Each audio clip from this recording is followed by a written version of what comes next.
The Pontiac Silverdome, Thanksgiving Day, the Chicago Bears against the Lions. The Lions in a must-win. This is moments ago the coin flip. The honorary captain today is the Detroit police officer. There he is right there, Octavius Miles. He heard a story of, or on his police radio as a matter of fact, he heard that a car had been stolen, was traveling at high speed through downtown Detroit. He happened to be in the area, drove his car to the scene, and saw that some school children who had just gotten out of school were in danger of being run over by the stolen car. He drove his car into the path of the stolen vehicle and thereby saved a bunch of school children from what could have been very tragic. And you have to today particularly, although always, be particularly thankful for a man who would do that act, that heroic act, Octavius Miles. The Bears will receive Chicago's 8-5 against Detroit on Thanksgiving Day. This is a must-win for the Lions to keep playoff hopes alive. Fabian Bowens back for the Bears. Doesn't make it back to the 20, and let's look at the Bears offense. Led by 1991 Turkey Leg Award winner Eric Kramer, formerly player here in Detroit. Andy Heck, Perry, Valerio, Todd Berger, and James Williams. The offensive line: Raymond Harris, Tony Carter, Ricky Prohl, Curtis Conway, and John Allred. The rookie tight end gets the start. Conway and Prohl come left. Eric Kramer on 1st and 10 from his 18. Raymond Harris, nothing doing. Mike Wells made the stop. This Detroit defensive unit, and that's the front four: Scroggins, Ellis, Wells, and Porcher. The linebackers: Brown, Boyd, and Jamison.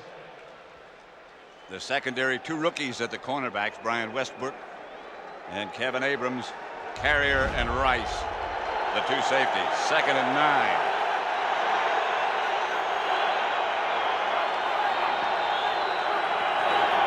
Kramer back to throw it. To the green spot. Tony Carter was the nearest Bear. I'll tell you, if the Bears are going to do anything today, Pat, they're going to have to get that middle block, especially Luther Ellis. If you want to see, these are the two guys that really raise heck, but watch Luther Ellis here. He's the guy that's going to get the pressure on Kramer. See, he just gets a push right up in the middle. He just pushes Todd Berger right into Eric Kramer.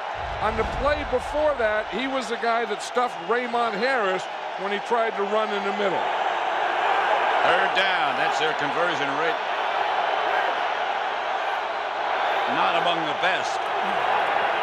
Kramer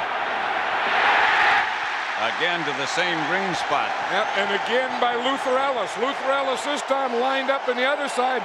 He's against Todd Perry. The time before he beat Berger. This time he beats Perry. Watch him. He's right here. And you're just going to see he just takes Perry, just gives him a push, and watch, he's going to show up, boom, right there as Eric Kramer's throwing the ball. Pretty impressive start for the Detroit defense. Glenn Milburn back deep. Sauerbrunn back to punt. Milburn retreats. It's a good punt back to the 20. Nothing doing there. Mangum down to make the stop. Let's look at the Detroit offense, led by 6'6" Scott Mitchell. 16-9 at home. The front: Roberts, Compton, Glover, Jeff Hardings, and Juan Roque. Sanders and Vardell, the two backs. Johnny Morton, Herman Moore, the wide receivers, and David Sloan. Well, that Juan Roque is a big guy, isn't he? The right tackle, rookie right tackle. Is he ever? 6'6", 330. Mitchell, Morton. Detroit first down. Just shy of the 45. Let's look at the Bear defense. Tackle made by Mangum. Reeves, Simpson, Flanagan, and Mark Thomas, the Bear front. Their linebackers, Minter, Cox, and Cox. Brian Cox in the middle, Ron Cox, the other backer. The secondary, Harris and Carter, the corners, Mangum and Marty Carter, the safeties. First and 10. Marty Carter was a little slow getting up after that first down play, Pat. Barry Sanders. Taken down by Mark Thomas. No gain, maybe a loss. Yeah, we talk about the greatness of Barry Sanders. Well, I'll tell you, he's a marked guy. I mean, if you're going to key anything on any running down, the guy that everyone is going to look at is number 20. And you know that you have to pursue, you have to have gang tackling. And what the Bears are going to try and do today is the first guy there take an aggressive shot at him, an aggressive shot at his outside. Sanders behind the line momentarily. Squirted through for a couple. Seeing the first guy up. Whoop. A melee's breaking out. On Thanksgiving Day. A melee on Thanksgiving Day. What would Red Grange think? But the first guy in there that made an aggressive move was Brian Cox. He gets penetration. He's going to be the first guy there, and he makes Barry Sanders change his area. And then rakes the ball out.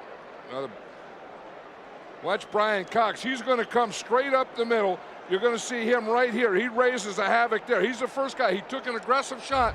He didn't get him, but he made him misdirect, change directions, and then the other Bear defenders could get there. 3rd and 12.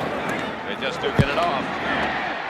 That's Johnny Morton, doesn't get the first down. Just shy by about a yard. Michael Lowry wrestled him to the ground. Well, the fans here want Bobby Ross to go for it on this Thanksgiving Day, but Bobby Ross says, nope, we're just getting started here, and we got some pretty good protection going. We'll get our running going later, because he said that's one thing that he's learned with Barry Sanders is you have to have patience with the run.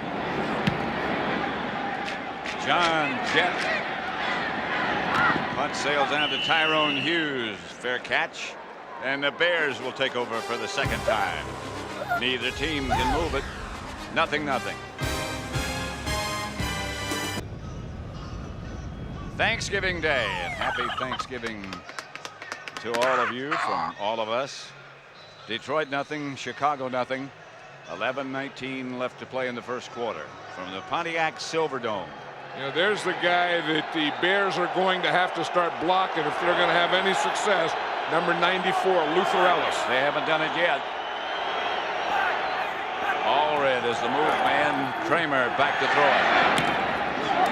Wheels it up to Chris Penn. And that should be enough for a Bear first. You know, that's one thing I think that they're going to have to do with this defense is mix it up and not always run on first down and run on second down and then get in third and long and have to pass. The Bears are not that kind of team. They're not good enough to play that kind of football. They're going to have to mix up and throw a lot more on first down as they did then. On first down is Raymond Harris. I beg your pardon. It's Tony Carter, the fullback, who gets the carry. Yeah, they just aren't going to make anything inside. You know, we were talking before the game that they were thinking they were going to have to go outside. But watch Ellis here. I mean, you're just not going to get anything on he or Wells. I mean, those two guys are playing dominant in the middle. And I think that, you know, maybe you should tire them out a little or do something like that. Go to the outside, pass more on first down, but you're not going to get anything running there. Here's Raymond Harris. Good pursuit. And again, those two guys in the middle get out and become a part of it. Stephen Boyd led the defensive charge. Well, again, Luther Ellis gets that penetration inside, so there's no cutback, and then that means that you have to string it out to the sideline, and then those linebackers in the secondary can come out there and pursue. But so far, we're just starting this game, I know, but so far Luther Ellis is dominating that offensive line of the Bears wherever he goes, and he goes right side and left side. 3rd and 6. And you're right. Wherever he plays, he has dominated. Who's across from him? Kramer. Back to throw it. Here comes the blitz. He just does get rid of it. But does, and this is Ricky Prohl.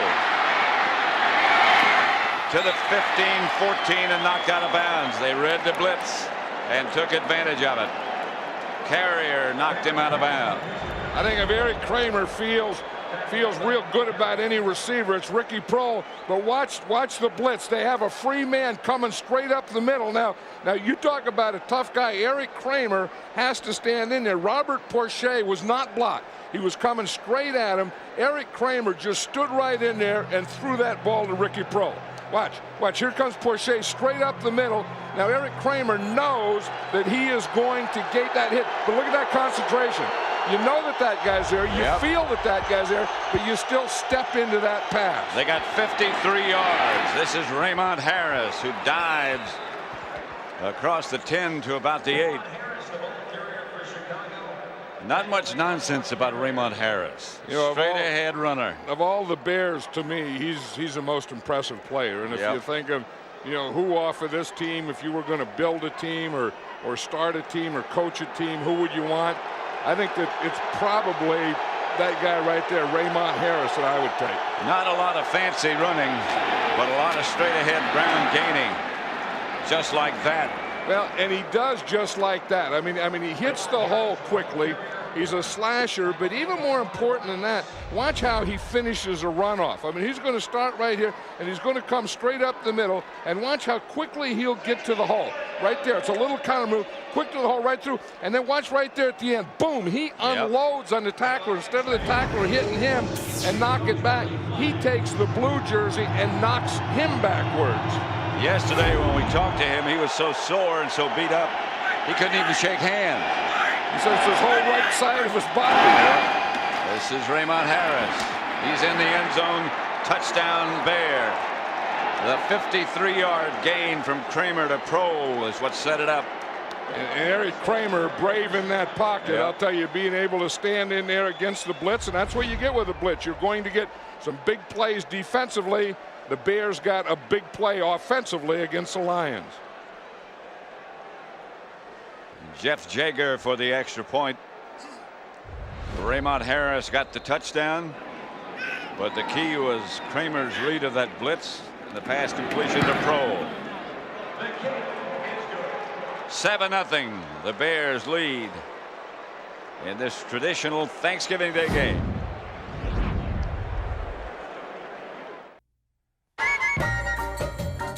It's when people have a big fiesta or festival.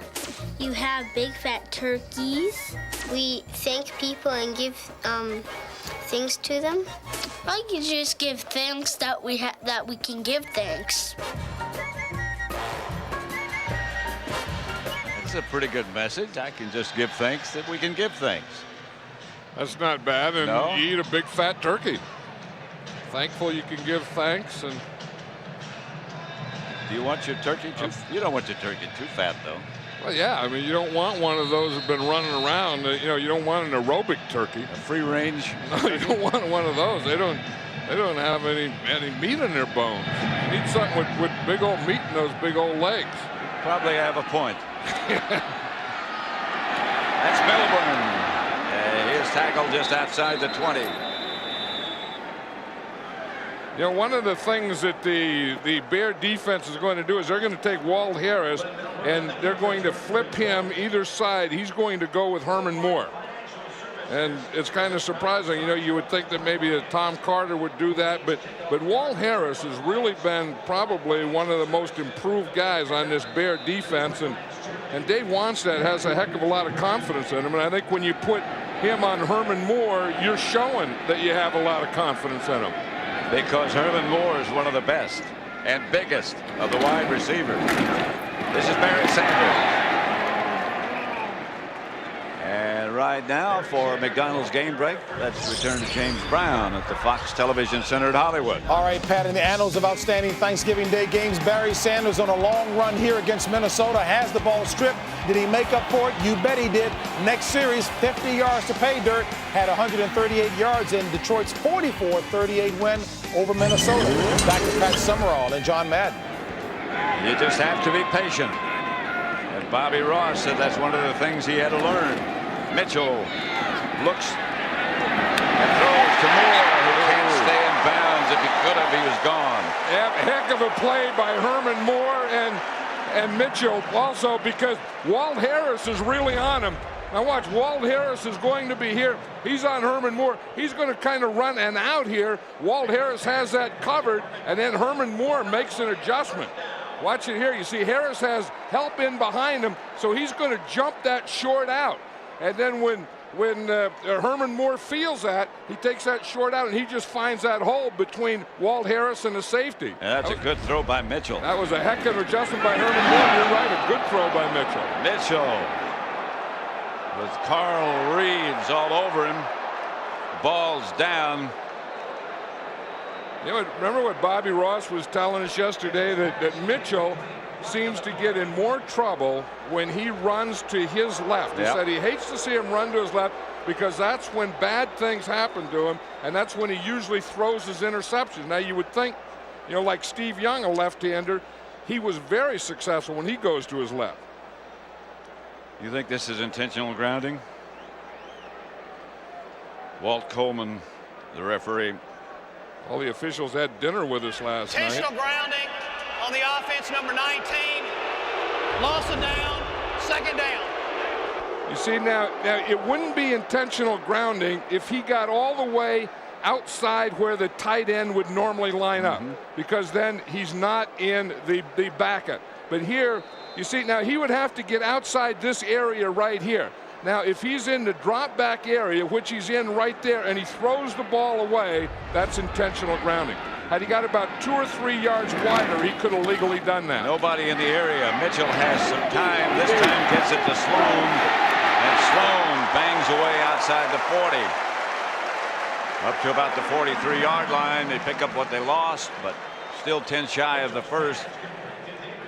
You notice how everyone is going for the strip today. You know, remember Lawrence Taylor started years ago, and what happened is a lot of times when you go for the strip like Brian Cox does here and you don't get the strip, you also do what? You miss the tackle. Which Brian Cox just did. 3rd and 11. He's probably thinking that he's going to have another guy right there to make the tackle. 3 wide receivers this time. 2 of them to the left. Here's Mitchell. Screen pass coming, and the Bears played it very well. From Sanders. You know, that's one thing I've noticed about defensive linemen now. They're playing the screens very well all the time. That's Flanagan. Yeah, that time it was Flanagan and Simpson. They both came off well. You know, they start to rush, and when they feel the guards let them go, then they stop rushing towards the quarterback and just turn and go to the screen guy. Jet back to Butt. Good kick. Hughes retreats to about the 11. Gets it to the 21. Kolkowski down to make the stop. 7-0 the Bears lead with 5 left in the first quarter.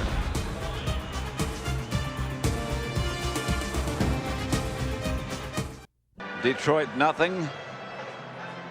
The annual Thanksgiving Day game.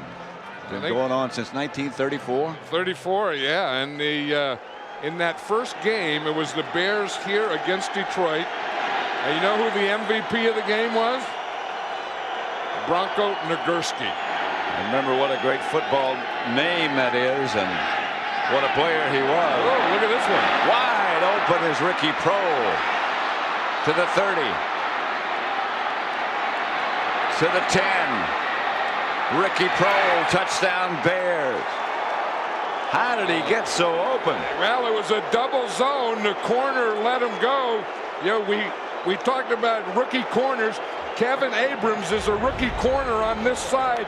Here's Abrams here. The safety is going to come over here, but you're going to see neither one of these guys do a job. Here's Ricky Prohl right here.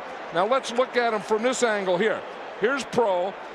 There's Kevin Abrams, you see, and he doesn't get a good bump, and then he pulls off too quickly. He just lets him go, and the safety doesn't get over. It's a poor job by the corner and a poor job by the safety not getting over. It was Ron Rice. Jager's extra point is good, and the Bears lead 14-0. How about How about this? Wow. Ricky Prohl. Woo, what a day. He's supposed to be a possession receiver. The Bears 14, Detroit nothing. 4:45 left in the first. Who would have thought? And who would have thought that Ricky Prohl would catch the longest pass of his career? This is Glenn Milbourne at about the 6. Out of the pack is Milbourne. Milbourne to the 40, still on his feet, and returns to the Bear 24-yard line. Bowens finally knocked him out of bounds. Well, the Detroit Lions needed a wake-up call. They needed a wake-up call for their team, their coaches, their fans, everyone. Watch this. You see, here's the wedge. The wedge is going to go wedge right. You see, so he gets right into the wedge, and then he breaks through the wedge. Now there's only one guy, the kicker. He makes a move on the kicker there, and then makes a cutback. You always cut back against the kicker. You never let a kicker run you out of bounds. 69-yard return by Milbourne. You make someone else run you out of bounds, not the guy who kicked the ball. Mitchell back to throw on first down. Incomplete, intended for Morton. Good play by Tom Carter. That was a heck of a play by Tom Carter. That's a tough pattern to throw when you're throwing a hook pattern against tight coverage. Watch it. See, here you got tight coverage. Now Johnny Morton is just going to run up and stop and hook back towards the quarterback. That is a tough pass to throw against a tight corner. Watch Tom Carter get around there, not interfere, and get that hand in there and knock the ball down. Barry Sanders. Hit down at about the 22 by Marty Carter. Barry Sanders, you know that it's just a matter of time. And, you know, we were talking about whatever you do, Barry Sanders has to carry the ball about 25 times per game. I mean, he's had 4. I mean, this is an ugly looking thing here where you have 4 rushes and 3 yards. But Bobby Ross knows that you still have to stay with it because at some point he is going to break some. 3rd and 8. The Bears do not blitz. Pass is incomplete. Mitchell for Morton. Johnny Morton better watch out. He picked up a marker on the sideline and fired it down. And the Bears are down in a hurry, screaming that should be a penalty. Well, they're having trouble with this tight coverage here. See, the Bear corners are up tight on the receivers. And they're having problems with it. They're having problems getting away from it. I don't think they're running the right patterns. I know it's hard to run short outs and it's hard to run hooks against tight coverage. That was not a very good pattern. And the other one on the other side by Johnny Morton wasn't a good pattern. From 40 yards out, Hansen will try to put the Lions on the board, and he does. 14-3. Pretty good about the start of this game. He doesn't have a lot to feel good about all year. I mean, he only won 2 games and really been a frustrating and disappointing season for Dave Wanstead, and he's taken a heck of a lot of criticism. But the way his team has started out playing today, that is a positive thought. I know Bobby Ross, I know what he's talking about. He's talking to his receivers because he said one of the things he challenged his receivers yesterday to have to beat the press of the Chicago Bear corners, and to be honest, they haven't done it yet. And no, they haven't. That's been their problem. Herman Moore has the 1 catch. The others have gone to Morton, and he hasn't been able to shake the corners. You know, you think of a game, starts here at 12:30 in Detroit. What time does a guy have to get up to start putting that stuff on him for a 12:30 game? He gets up with the turkeys. Good coverage. The turkeys, we got them days ago. The turkeys, they've had their day and they're done. They're in ovens now. Well, you got a turducken. How long does that take? 3 times as long? Yeah, you have to do that. How many legs are on the turkey? Well, you know what happens is we have our basic 4 on the turkey, the normal 4 legs, and then with the El Nino thing, we don't have as many this year. We have 2 more. Yeah. So it's kind of 6 legs. Then we have a turducken, which is a duck stuffed in a chicken stuffed in a turkey. And that's what El Nino caused. El Nino knocked a couple legs off coming over the Continental coming over the Continental Divide. Yeah.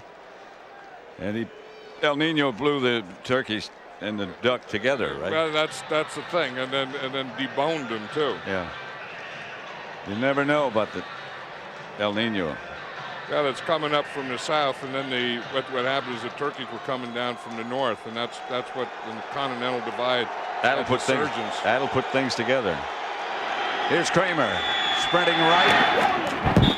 Holy moly! Throws to Ryan Wetnight. Yes, I did. That must have hit one of our parabs down there. That's the noise of the game. Old Eric Kramer told Wetnight just run up the field and run out at the parab. That's a parab right there. What's the real word for it? Parable or something? Parabolic.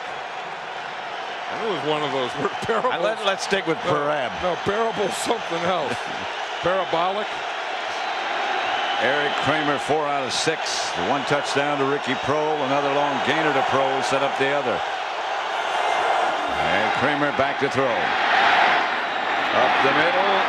Caught by Ryan Wetnight, and that's a Bear first down. I tell you, one of the things that we talked about is getting control of this line, and this Chicago Bear offensive line has gotten control. They had a problem on the first series, but since then they've gotten control on the run blocking, and they've also gotten a heck of a lot of control with pass protection because Eric Kramer has been able to make some big throws against this Detroit defense. And that feels pretty good. When you're a quarterback and you're looking out there at 2 rookie corners, that's kind of fun. 1st and 10. Carter on the move. This is Raymond Harris for a couple. Ricky Prohl on the blitz. They read it.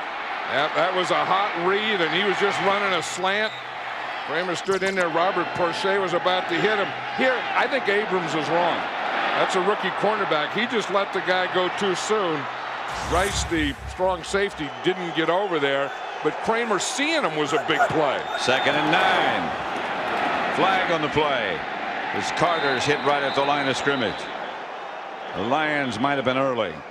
Well, I know one guy was early. I know Robert Porcher was early. I mean, he was about 5 steps in the backfield before the ball was ever snapped. Walt Coleman, the referee. Offsides on the defense, number 91, 5-yard penalty. Repeat 2nd down. There's Robert Porcher. Watch him now. Again, he has to be out there and look in and see the ball. I mean, he got so offside, so far offsides, he had to stop and slow up. 2nd and 4. 2 tight ends set up this time. That's Wetnight on the move. The fake is to Raymond Harris, and Kramer's coming out of there. Close to first down yardage. Tripped up by Luther Ellis. You know, one of the things that Dave Wanstead was saying, and Eric Kramer was saying the same thing, that we have to be able to throw the ball. We have to get him out of those presses. We have to get him out of those 8-man fronts. But not only throw those little 3 and 4 and 5-yard passes, we have to get the ball up the field. And that's what they've done in this first quarter. Kramer got enough. I mean, Kramer ran that one, but he's now 5 out of 7 for 165 yards. And he's thrown 3 passes so far for over 20 yards. Now, that's a big difference in this Bear offense today. I mean, they've completed passes. Raymond Harris has run this year, but they haven't had those 20-plus yard passes. Clock ticking down to signify the end of the first quarter. Eric Kramer looks very confident. And I'll tell you, he has sure quieted this sellout crowd down, hasn't he? Ever. At the end of 1, the Bears lead the Lions 14-3. And hey, Madden, you bring enough bird for everybody? Yeah, I got enough bird. I got bird. I got turducken, and now I got some emu, and we're baking the emu in the oven on the bus right now as we speak. The oven's not that big. For emu. Raymond Harris for about 8.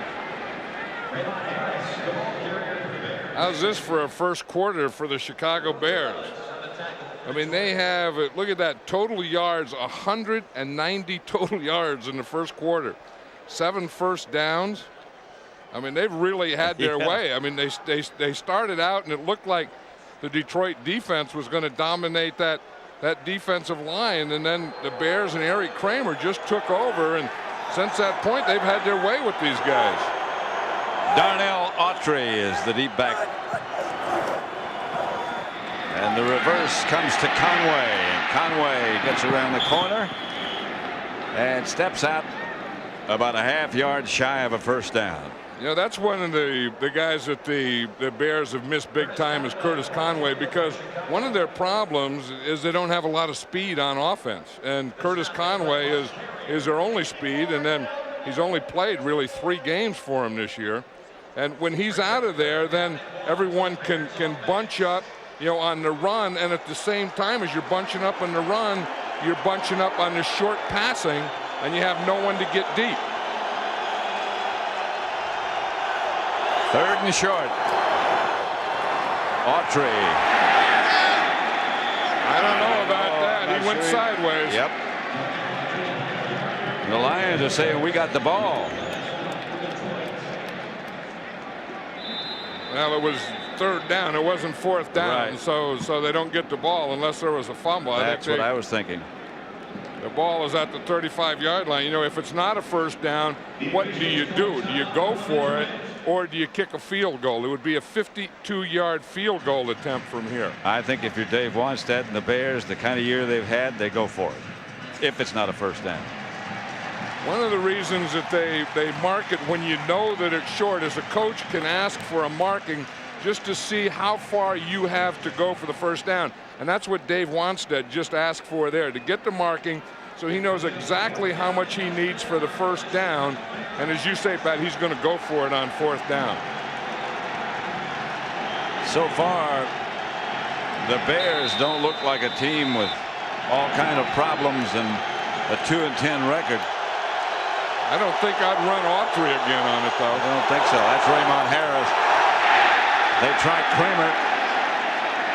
And he went sideways, too. I'm not sure. There comes the ball. If they give him the initial spot, he didn't make it. And then at the end, you know, at the fight, he could have made it. Dave Wanstead's fighting for it over there. It doesn't make any difference what he says. No. There's 2 Bear coaches out on the field. That looks like he made it, because it got up to that yard line marker. If he makes it, though, it's going to be by just a chain length or 2. It's right in the middle of the line, and the marker was right in the middle of the line. Right.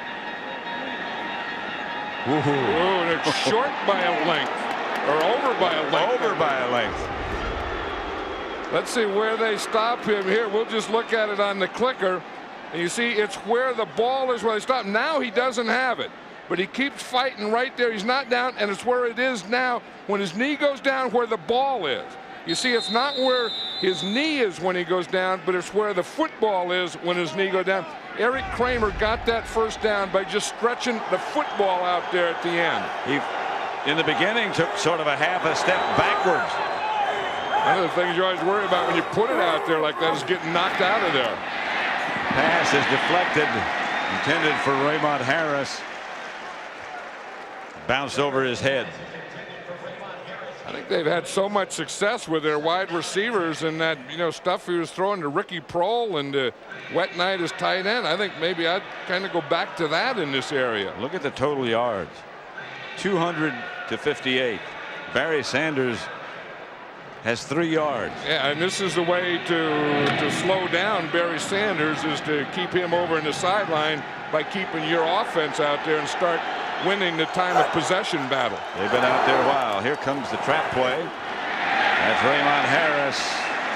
Only got a couple.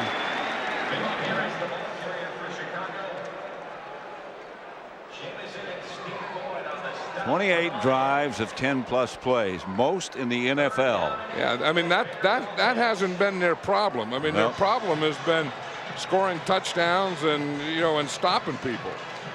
12th play of this drive coming up. Dave Wannstedt.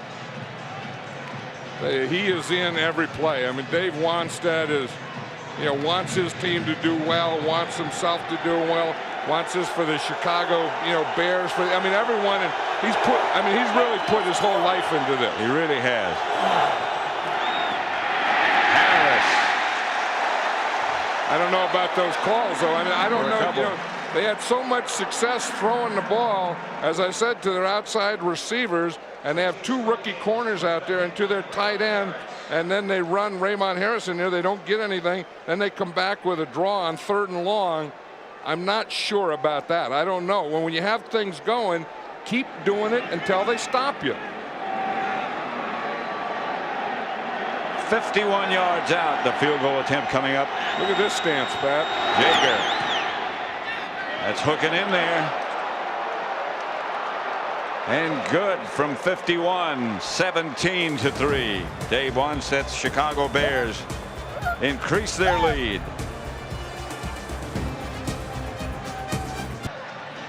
Could apply to music, could apply to football. That's what you see on this thing. When you get a kickoff cover team going down against a kickoff return, you're going to see a lot of Hitsville. At the 5 is Milbourne. Right there. Again, he's got some room. Again, he cuts back against the kicker. And again, he gets across midfield. Again, we talked about Hitsville, and that was a wedge. And you see what Glenn Milbourne does is he gets right in behind the wedge. You see, here's the wedge right here. These 4 guys, they're going to form the wedge.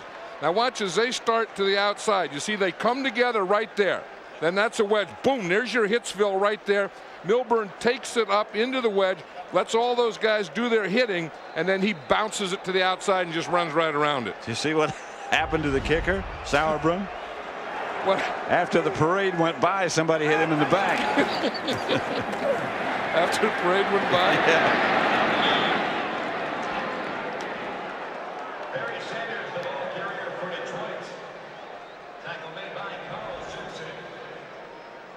Bobby Ross has 5 things that he always figures that you have to do to win a game, and field position is one of them. And he's doing well in that area, not doing well in the others. A turnover, 3rd down, field position, red zone, and penalties. Those are his 5 things. Mitchell. Incomplete, intended for Morton.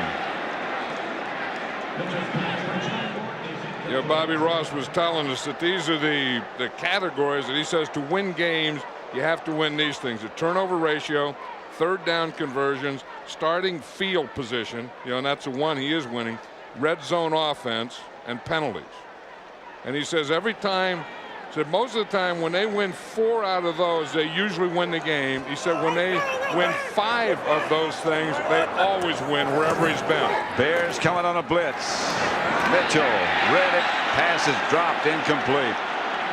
Sloan, the tight end, had the 1st down. Couldn't hang on. Yeah, that's the thing that the Lions are doing. They're getting some plays. They're getting some guys open, but they're dropping the ball. They're getting a penalty. They just can't keep drives going. Jet.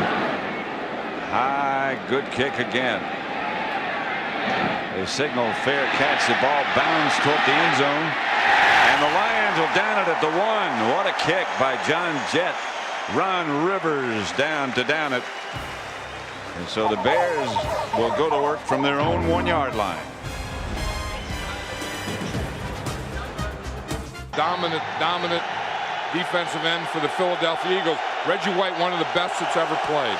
Did we give him the turkey or he took it? No, just one leg. We gave it to him.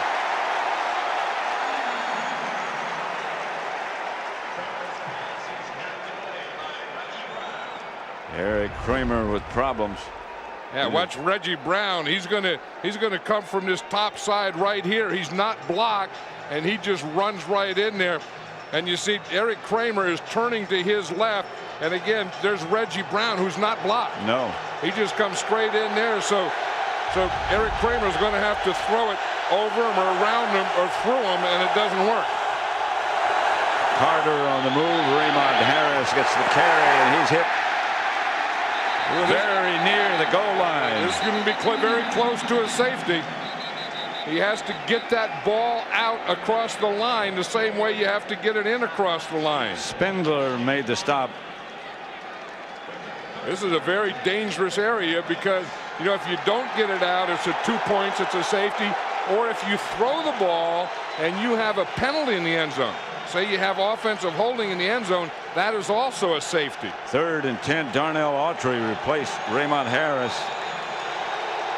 Well, it didn't look like Raymond Harris got the ball out that far, did it? No, it sure didn't. Autry is the deep back. A helmet comes out. Autry goes down. No head in the helmet. No head in the helmet. That's always good news. But the thing is, now the punter normally stands back 15 yards from the center. So if you don't get the ball out to the 5-yard line, then your punter doesn't have his normal 15-yard drop. And this is a good time to come in a block because the punter is 2 yards closer to the center than he normally is, and he has to worry about this back line here. Because if he steps on that, that's a safety. Todd Sauerbrunn back there. And the Lions do not try to block it, and this is a rocket ship of a kick. So it goes about 75, 80 yards in the air. Milburn again. And again, the Lions have good field position. That's Autry. The previous play. Watch the helmet come out of there. Do you stop playing because you lost your helmet? Not if you're a middle linebacker. You're can't. Stephen Boyd. You just keep on tackling. Thanksgiving to everyone. Todd Sauerbrunn has punted twice, averaging 65 yards. His last one traveled in the air 80 yards. Now that is a boomer, huh? Yeah. Herman Moore is a move man. Pass is complete to Morton. And for a McDonald's game break, let's return to James Brown at the Fox Television Center in Hollywood. Hey, Pat, if Chicago keeps playing the way they are, they won't need this. You recall this, Dave Williams, Thanksgiving Day 1980. Opening kickoff in overtime, 95 yards to pay dirt. First player ever to return a kickoff for a TD in overtime. And that Bears victory. Back to Pat and John. Yes, I remember that game. This is Barry Sanders. Well, you knew it was just a matter of time. Up until that play, Barry Sanders had 5 carries and only gained 2 yards. And that's the patience we talk about. That when you have Barry Sanders, you just keep feeding him the ball. Because here's a guy that is going to find holes. He's going to find cutbacks. He's going to straight arm guys. He's going to keep his feet moving. He is what a running back. You know, if you said, how do you make a running back, or you want to put one together, what are the tools they have to have? You just say number 20 blue. He got 15 yards on that carry. Here's Mitchell on the play pass. Incomplete, intended for Morton. Ooh. You can't throw a post pattern when the weak safety's sitting there. Mangum back to knock it down. Our Aflac trivia question: who are the last 2 Detroit Lions to wear number 20 before Barry Sanders? And I'll give you a clue. They were both pretty good players. And I'll give you another clue that the guy who coached one of the guys, the one number 20, was in the booth just about an hour ago. That's right. And his name is Jim David. And he was a tough guy. Here's Mitchell. Out to Sanders. In the open field, 2 of his patented moves. 2 Bears had shots and 2 Bears missed. Yeah, he can do it all. I mean, here's Barry Sanders here. You see, and Mitchell's looking this way, trying to look off these linebackers, to hold the linebackers, to let Barry Sanders get out here. You see Mitchell coming back and looking out to his left, and then when he comes off it, they have gotten off Barry Sanders.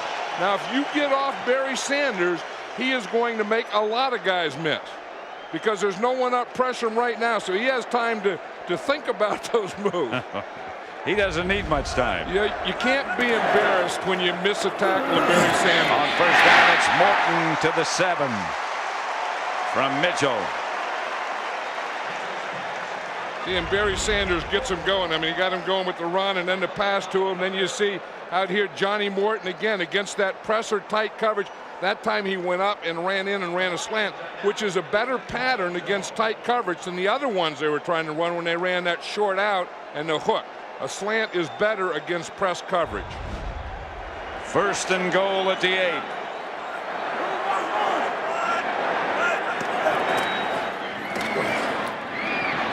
Barry Sanders is still in the game.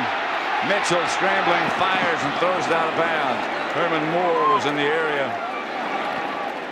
See, now that time he can throw the ball away. Once you get outside the area where the normal tight end would line up, you can throw the ball away if you get it back to the line of scrimmage. Here's an area where you would think that the Lions would try and go to Herman Moore. You know, for years they've run that fade, you know, because he's so tall and he just jumps up there and they just get the ball up there where only he can get it. Mark Thomas is the Bear shaken up.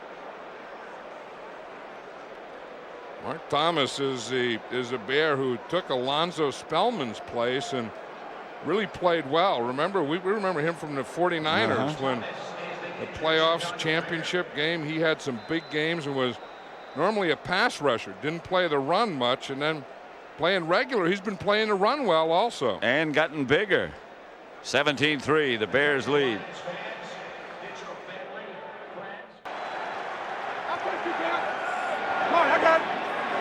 Mitchell up under the center calling the play. 2nd down and goal. Mitchell to Moore. Touchdown. That's the one that I was talking about. You use Herman Moore's height and you just throw it up there where he can get it. Go to jump ball. Herman Moore is one of the taller wide receivers in football at 6'3". And you see, you just run that fade and just run the jump ball and let him use his height and his body and just make a basketball catch. And the strength in his hands. He has tremendous hands. And he is so proud of those hands and the fact that he catches the ball with and in his hands. He works on that all the time. Jason Hansen for the extra point. Jets the holder. 17-10. 6:05 left to play in the first half. Mitchell to Moore, and it's 17-10. The Bears lead. You know, this hotline's a great idea. Star Wars, may the force be with you. Yes, all available at Kmart. Thanks for calling. Could you answer a phone, please? You're doing fine. Barbie Hotline, can I help you? Yes, we do have Dentist Barbie. Open? Yes.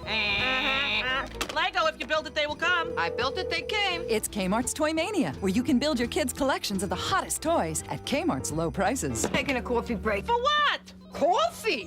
This holiday, there's a better way to save. Kmart. No, it's not Barbie. It's actually me. At the Pontiac Silverdome, happy Thanksgiving. Pat Summerall with John Madden. 17-10, the Bears lead Detroit. Herman Moore, who just scored the Lion touchdown. And he does all those things that, you know, Herman Moore is noted for. He uses his height and his body to catch that ball. Walt Harris was really pretty good. Herman Moore really just took it away from him. That's right. Fabian Bowens back to return the kick, and he's outside the 25 to the 27. Corey Schlesinger. Yeah, we talked about Herman Moore and how proud he is of his hands. He showed us these cards. He had all the cards, and what he liked was how his eyes are looking right at the ball, and he thinks that's one of the most important. You have your hands together and your eyes look the ball into your hands. Look at that. Those are the pictures that he has, his football cards that he carries around to remind himself to use your hands and look the ball into your hands. Herman Moore, one of the good guys too, by the way. Yes, he is. 1st and 10 Bears at their own 27. Kramer. The John Allred. Our Aflac question again. Remember, who were the last 2 Detroit Lions to wear number 20 before Barry Sanders? And we told you they were pretty good. One of them, Lem Barney, and then Billy Sims. And we're talking about Jim David. Jim David was a defensive back for years for the Detroit Lions, later a coach. He coached Lem Barney. In fact, he gave the induction speech for Lem Barney at the Hall of Fame when he was inducted into the Hall of Fame.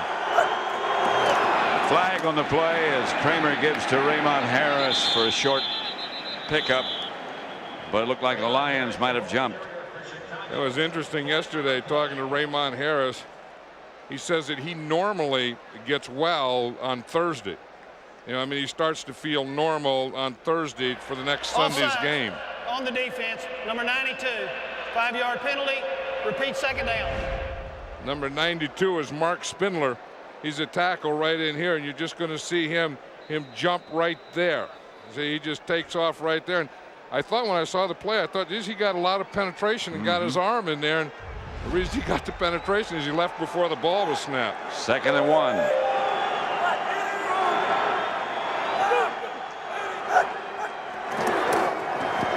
Harris should have gotten enough for the first.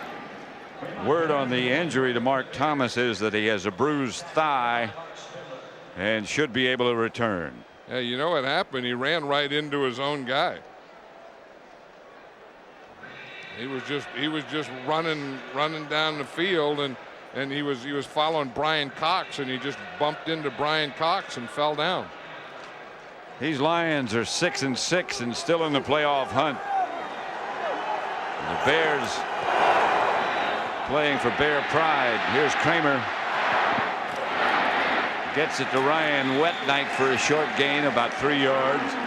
You know, you wonder sometimes why teams have success and then they go away from the success and they go back to throwing short passes for none yards. I mean, they have a rookie playing corner out there in Kevin Abrams. They gave him some motion and he came off of coverage. He broke a coverage and they hit a big one to Ricky Prohl. And you wonder why they don't go back to it. I mean, why they don't say, okay, we got a rookie corner playing out there. I mean, you have a rookie on the other side too, but he's been playing all the time, Westbrook. But you go over there to your left side, their right side, and say, why don't we work over there? Why don't we do something over there? We can do it. We've done it before. At least until they stop it. There it is right there. Yep. And the pass to Chris Penn. A strike from Kramer. Yep, someone must have thought the same thing. You know, what are we throwing those none-yard passes for when we have Kevin Abrams over there at corner? Let's go to work on him. Here he is right over here. You see he has that press coverage or that tight coverage. And you're going to see Kramer's going to come back here. He looks to the right. You see, and you just get right by him because Abrams is trying to play tight coverage, but he doesn't use his hands at all. He's not putting his hands on the receiver. He's not getting any kind of bump, so you can get by him, boom, right off the bat. 1st and 10 Bears at the Detroit 25. Raymond Harris back to the line of scrimmage, stopped by Luther Ellis. He got a piece of equipment with it. Stole his shoe. Well, you just go in and you get anything you can. Yep. You know, people are like, oh, the guy uses this, you aim at this, you aim at this. If you're a big old tackle like Luther Ellis, you just go in there and you just grab anything you can. I mean, you grab an ankle, a knee, a thigh, a leg, whatever. Shoe. A shoe. Luther Ellis might be getting a piece of that turkey leg the way he's playing. Yeah, Raymond Harris starts off with a shoe and wonders what the heck happened. When he went in the hole, he had a shoe. When he came out, he didn't. Darnell Autry is the deep back. Allred was the man on the move. Kramer gets it to Penn. And Penn will move the stick, stopped by Westbrook. Yeah, Chris Penn 2 weeks ago had a terrible game. Came back last week with a better game, and he looks like he's just continuing today from last Sunday. 2 minutes left, first half.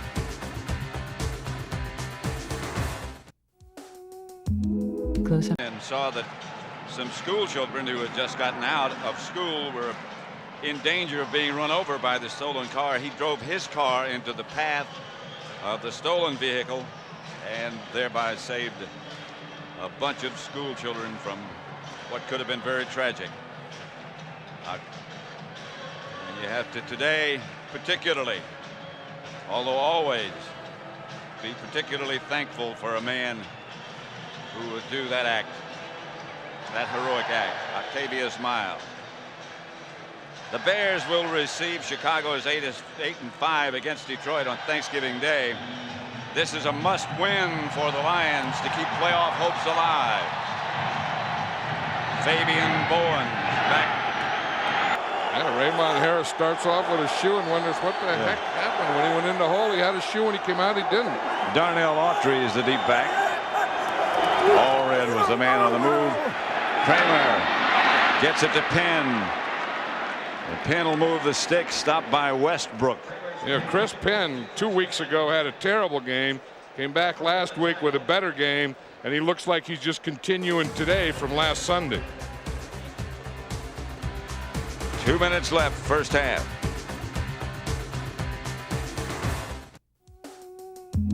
Close up. The Turkey Leg Award winners. Better days then for the Cowboys. Better days then for the Cowboys, but not better days for the turkey legs. Did you see that turkey leg with that tinfoil on it? That was one of our bad years where someone on the turkey, you know, when you're giving a turkey gotta leg, unwrap the turkey. yeah, you just grabbed the thing. But watch this. I mean, it has tinfoil or whatever they call that foil. Look at Troy's face. He's even looking. He said he can't believe that you give a guy a turkey leg and then you put tinfoil all over it. I think they call that aluminum foil. That was a low moment in our turkey leg award. Here's Eric Kramer in the end zone and out for Curtis Conway. Holy moly. Did you see Curtis Conway when he hit that wall? Looked a little like Gus Frerotte. Although he hit it Except square. he knows how to hit it. I know it. If you're ever going to hit a wall, you run into it. A headbutt, you run into it with the top of your head. I mean, the front of your head. You don't run in with the top of your head.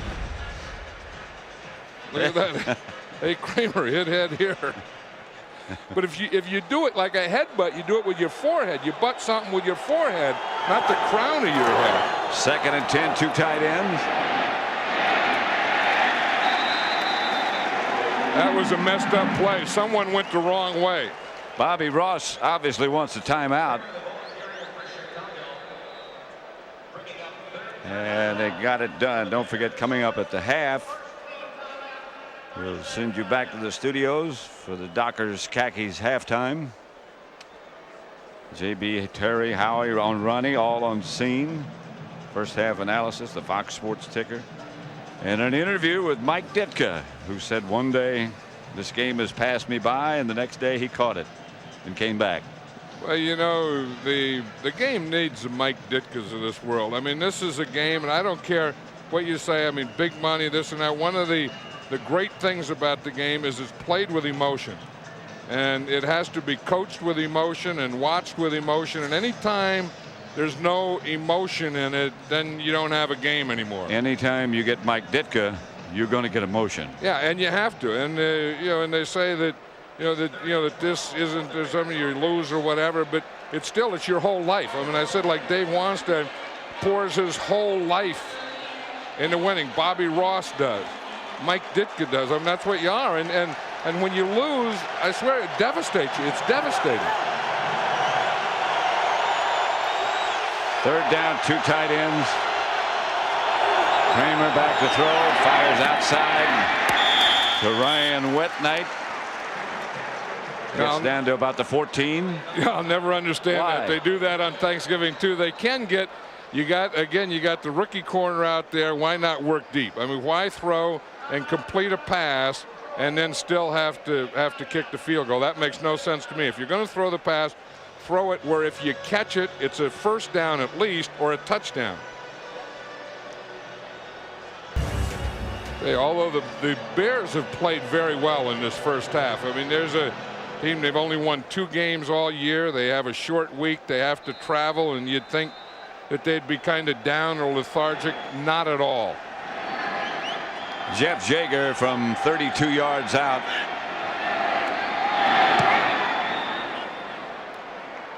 His field goal is good.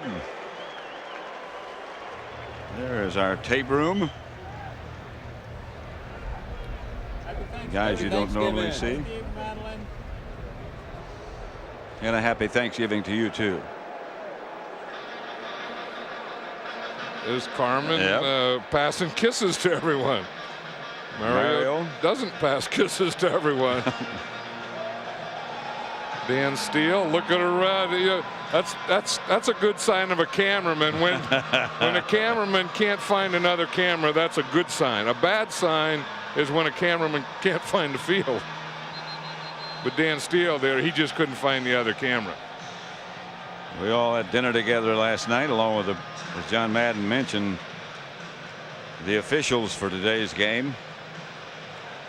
Yeah, and that's our tradition. I mean, that's what we do on Thanksgiving. Well, that's sort of our family. No, it's been. I mean, it's been for 17 years. We've been doing this together on Thanksgiving, and there's Bruce up here. He's looking for the field. Happy Thanksgiving. You think there's no place you'd rather be, and I think everyone's happy to be here. Now that's some kind of thing. You know what that's called? That's called a jib, and it has like weights on it, and you go it up and down. You know what a jib is, but not an emu, huh? I don't know what a jib is either. I just said you go it up and down. That's not even a sentence. Glenn Milburn has had a couple of outstanding returns. Well, yeah, he has a good wedge in there, and he's been getting good blocking by the wedge, and he'll take it right up to the wedge and then run off away from the wedge. Watch this one. Watch him wedge again. See, boom, he gets right up into the wedge and runs right around it. Watch number 1 right there. Well, he's out of the picture. What happened to old number 1? He got knocked down. After the ball went by. After the parade passed him by. So he missed the tackle. The parade passed him by, and then he got knocked down and out of order. Right. Mitchell to Morton. That's a first down. And this is why Bobby Ross took that timeout when the Bears had the ball, knowing that if they hold them, get a field goal, they'd get the ball back and get another shot before halftime. They have one timeout left. Mitchell back to throw it. To Moore. Good catch. Outstanding catch by Herman Moore. Herman Moore, an outstanding receiver. I mean, he's one of those guys that can get open and will do anything to catch the ball. Watch, he's coming here. He's going to run an out move right here, and then Mitchell just leads him right to the outside perfectly. Got both feet down. Herman Another Moore, first down. Excuse me. He does all those things right. 1st and 10, clock stop with just over a minute left. Moore to Sloan to the 40. Now they've got one timeout left, remember. And Scott Mitchell has to think right now that he needs about another 10 yards. He has to get inside the 30 to be in true field goal range.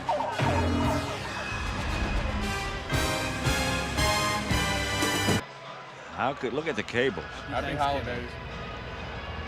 You wonder how all that stuff gets around and then gets plugged in. I've been doing this a while, and I've always wondered. Or what I can't figure out is how someone doesn't pull a plug out and then nothing works. And that never happens. 2nd and 6 at the Bear 40. Mitchell gives to Sanders, and Sanders has got some room to operate. Barry Sanders inside the 10, touchdown. Unbelievable. Can he accelerate?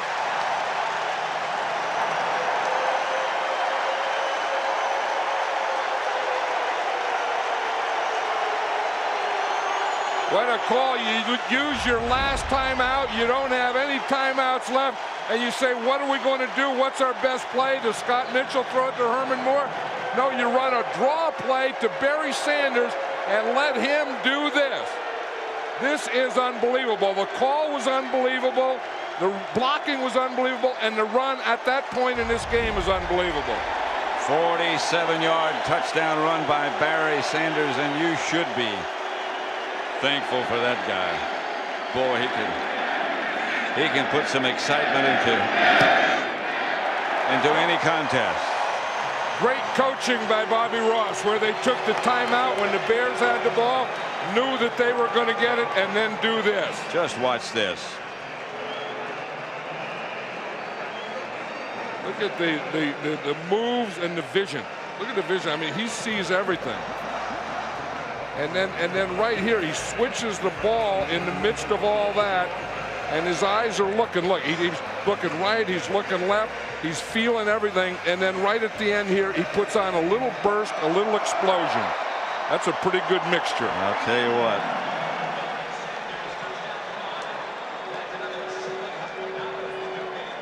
You talk about instinctive runners, you talk about accomplished runners, you talk about guys who can accelerate, guys who have great vision.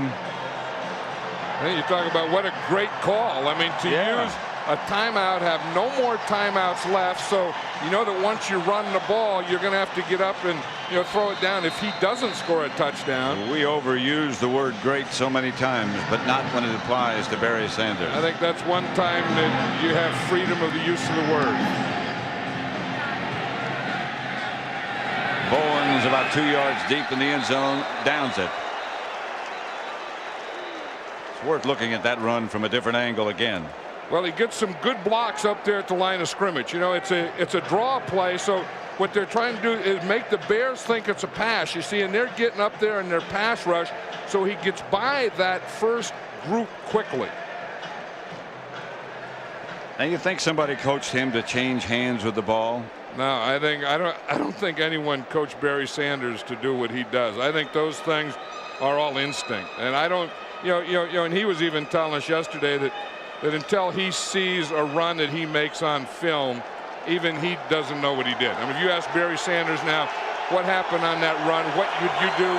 He said he may know half of it, but he wouldn't know the other half. The Bears lead it 20-17. That's Raymond Harris.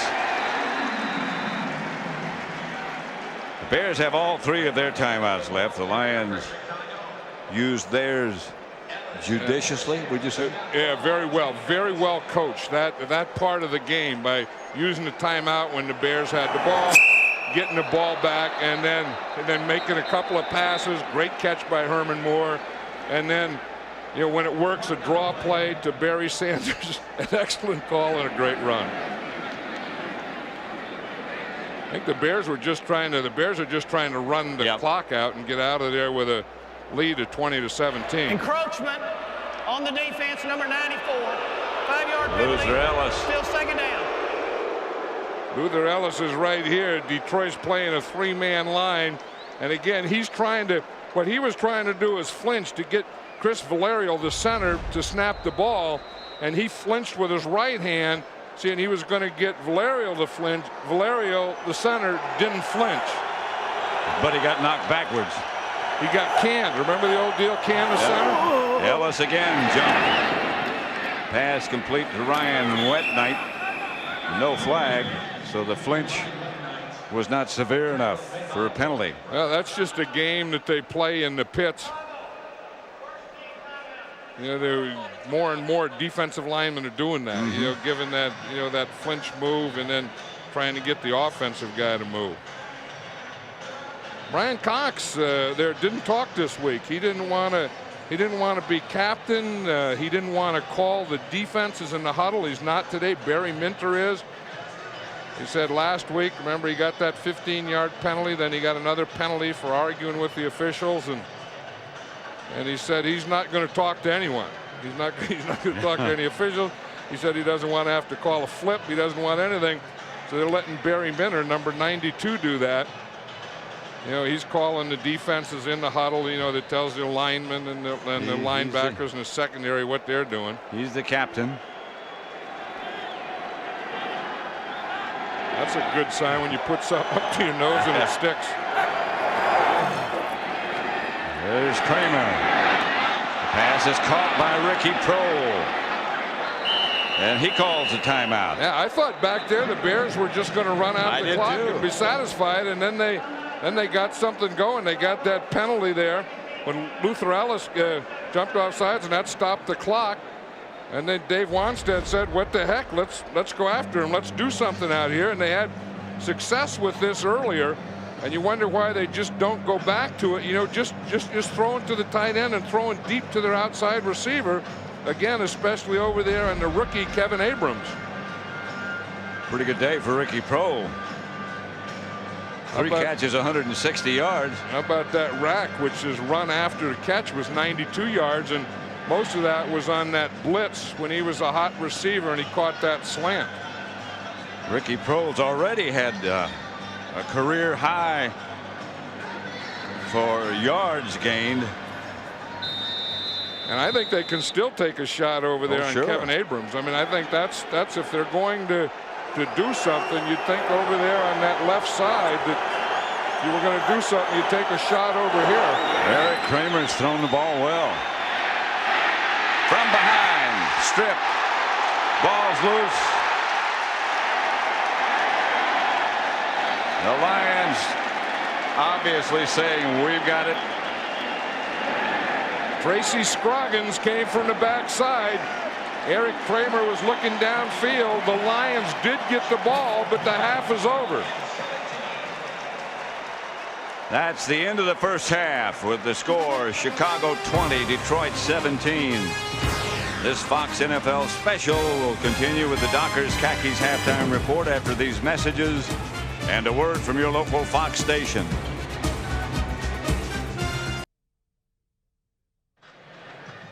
This first half highlight is brought to you by 1-800-COLLECT. And what else could it be but that run by Barry Sanders?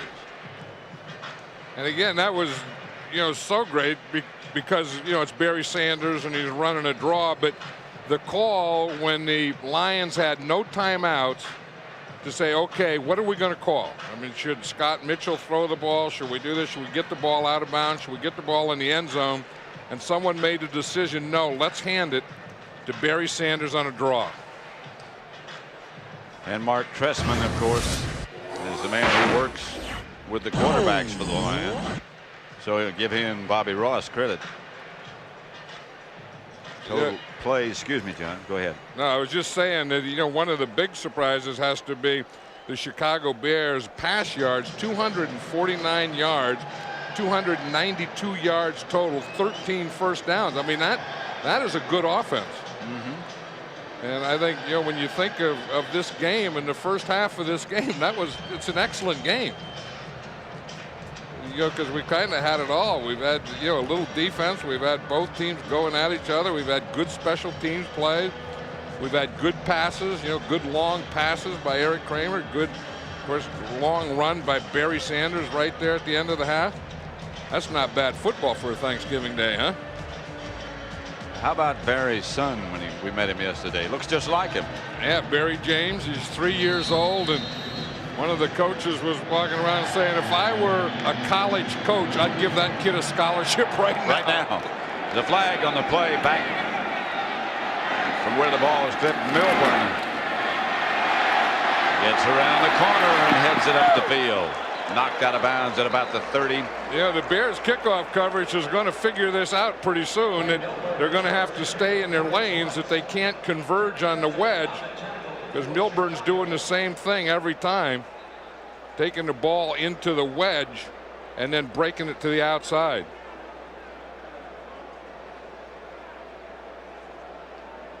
Walt Coleman, the referee. You see, anytime you see an official with his hat off, that means that there's something that happened on the sideline or the guy has multiple fouls. Yep, looked like multiple fouls. Yes, it did. He ran out of flags and hats. Walt Coleman, by the way, is from Little Rock. In the dairy business. Walt Coleman at first said one was on the Bears and one was on the Lions. And that last one, I think he said, is both against the Bears. Personal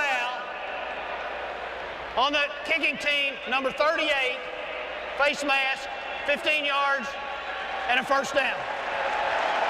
Well, he only gave one signal that time.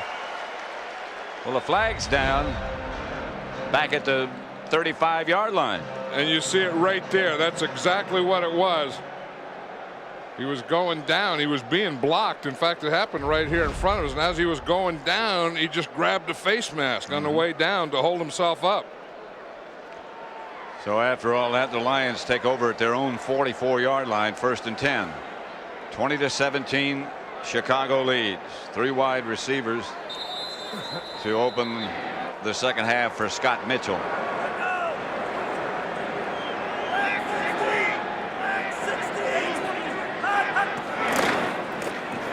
Sanders.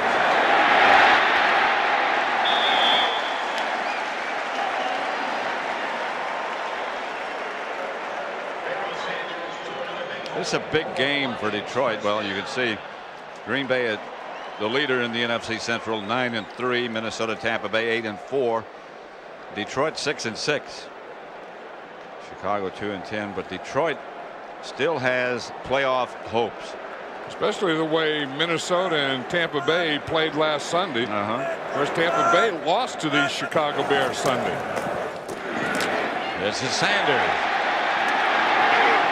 They almost broke another one. He does get to the line, to the Bear 35. You know what Barry Sanders was saying yesterday is that he kind of gets warmed up as the game goes on. And you see here just one back. He says he kind of likes one back because you can get to the hole a little quicker. You don't have to wait for a fullback. That time he had to wait for his offside because that was a counter. So he took a little step to the left, then his left guard and tackle pull around to lead him to the right side. That's a counter part of it. It ought to be a sight to behold if we go into overtime. Here's Sanders again. Still on his feet. Close to a first down. He had 9 carries for 78 yards before that. Yeah, Barry Minter missed him, and he couldn't believe that he missed him, and he hit himself in the head. You know, he's going to come up, and the thing is, you have to get to Barry Sanders, and then you have to wrap up. And you see right there, Brian Cox misses him. Barry Minter missed him right there, and they finally got him down at the end. And then all the guys that missed him just kind of rose up and just collectively hit their heads. 3rd and short. Sanders got the first inside the Bear 30. Minter made the stop.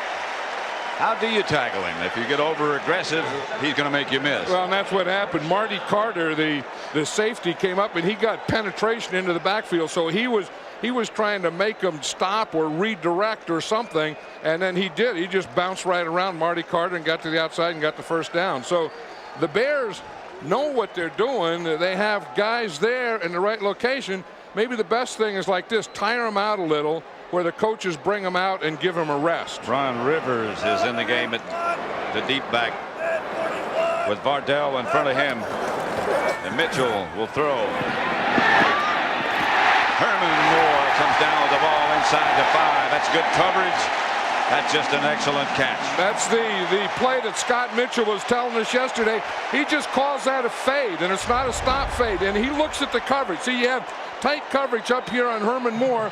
Now he's going to throw him a fade. Now, if Herman Moore gets beyond the defender, Walt Harris, he's going to lead him out. If he's even, he's going to throw it short like he did that time and make him come back and catch the ball like this.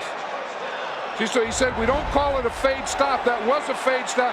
They only call it a fade, and Scott Mitchell makes a decision. 1st and goal. Mitchell scrambles out of the pocket and gets it knocked out of bounds by Barry Minter. Couldn't find anything in the end zone. This is when Bobby Ross says that he hates this anytime he sees Scott Mitchell rolling out to his left. He said bad things usually happen. We haven't seen an interception yet, but here he had to because he had to scramble. But he said he's just not a good thrower when he goes out to his left. You know, and Steve Young, you know, like I mentioned earlier, is excellent at that. Sanders is in on the goal line. Ball's at the 4. He usually doesn't play. Once they get down here, Vardell's in front of him. Mitchell. Incomplete, intended for Herman Moore.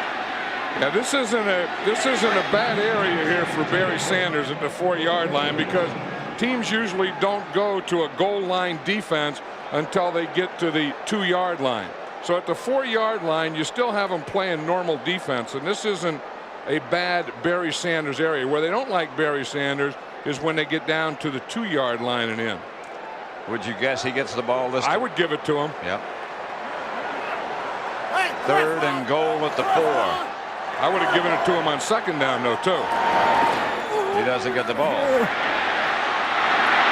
And they don't get a first down. And Mitchell goes down. They're going to have to settle for the field goal attempt. Carl Simpson.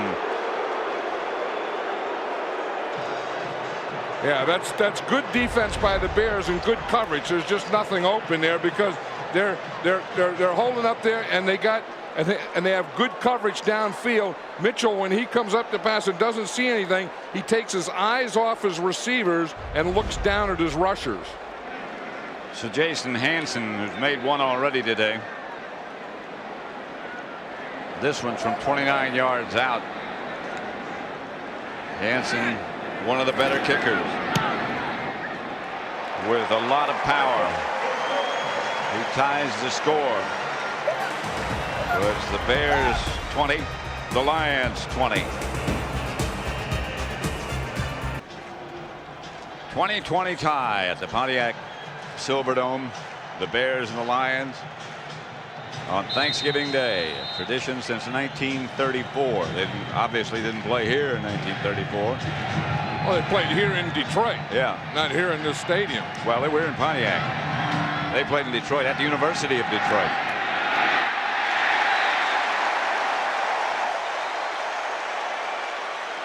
Bowens cut down and still down. That was a heck of a play by Bryant Westbrook, the starting corner. Let's look at the Bears and see what, 0 for 5, between 0 and 5 yards, or 3 out of 7 for 9 yards, 6 to 10, 2 out of 2. Now, these are the two areas, the 11 to 15 yards where they're 3 out of 4 for 70 yards, and the 16 plus where they're 4 for 4 for 162 yards. That is big for the Chicago Bears today, and it's big for them in this season. I mean, that's what they had to do. Here's Bowens. And watch Bryant Westbrook right there. Whew. 20-20 tie.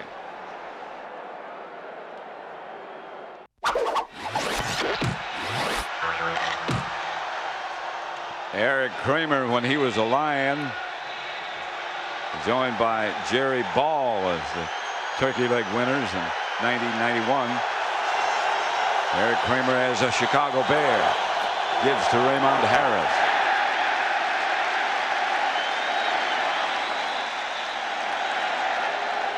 Maybe in Bowens over on the sideline has a hip pointer.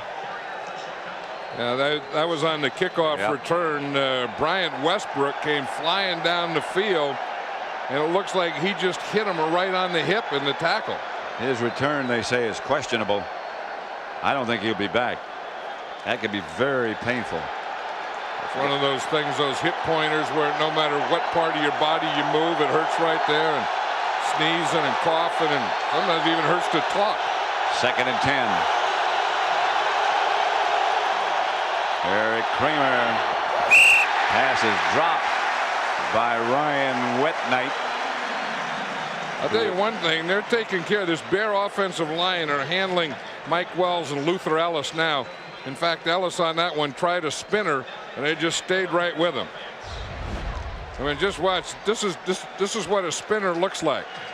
You see Ellis? In fact, he got spun around. His own man on him. He started to spin, and he got hit right in the face mask. 3rd and 10. But that's what they do in the pits. I mean, they just always do, grunt and go man to man and square and all that. So they do spinners and stuff down in there. 3 wide receivers. This is Ricky Prohl on the move. And Kramer gets his pass out to Tony Carter, who gets out to the 20, and not enough for a first down, and the Bears will have to punt.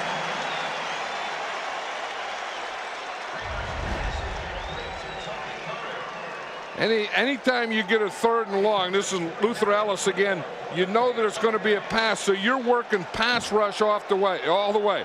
He starts on Todd Perry. He tries to get inside, and by the time he gets outside, the ball's gone. Todd Sauerbrunn gets off another good punt that chases Milburn back to his own 24. It's a little stagger. Bought him some time, and he turns it into a pretty good return out to the 40. 20-20 tie, 8:45 left in the 3rd. We haven't had. No, he wasn't sure how many. I mean, he didn't know how many they had, but he knew one thing: they don't have 8, and he's right. I mean, you get your basic legged turkey, and then sometimes, for whatever reason, they'll grow another leg or two, but they never, ever grow 8. First and 10, Detroit. Mitchell back to throw. Gets it outside to Herman Moore. Moves back to the inside, then back outside for a first down. This game summary brought to you by Budweiser. Eric Kramer, 13 out of 19. 1 touchdown pass, that to Ricky Prohl. Barry Sanders, 11 rushes, 84 yards, 1 touchdown. And Glenn Milburn, return yards, 232. And that's why the Detroit Lions have had such great field position all day. First down, Detroit. Justin Bear territory. Mitchell back to throw. Ooh, almost picked off and then caught by Kaz McCorvey. You know who's doing a good job is Juan Roque, the right tackle right here. I mean, he's doing a heck of a job. He's blocking Brian Cox here, and he's only a rookie, and he's a big guy, and he's been given a lot of protection today so that some of these things can happen out here. I think that Scott Mitchell didn't see. He thought that was a man-to-man, and he threw right into the teeth of his own defense on that one. 2nd and 7. Sanders wrapped up in the backfield for a loss by Anthony Marshall.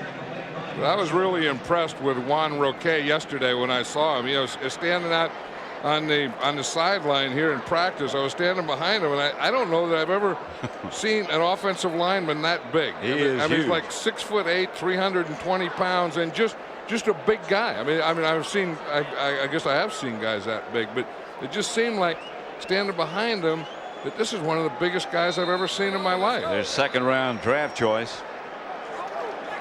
He looks like a good pick. Yeah, and he's a good player. I mean, he's handled his side of the line very well today, both on run and pass.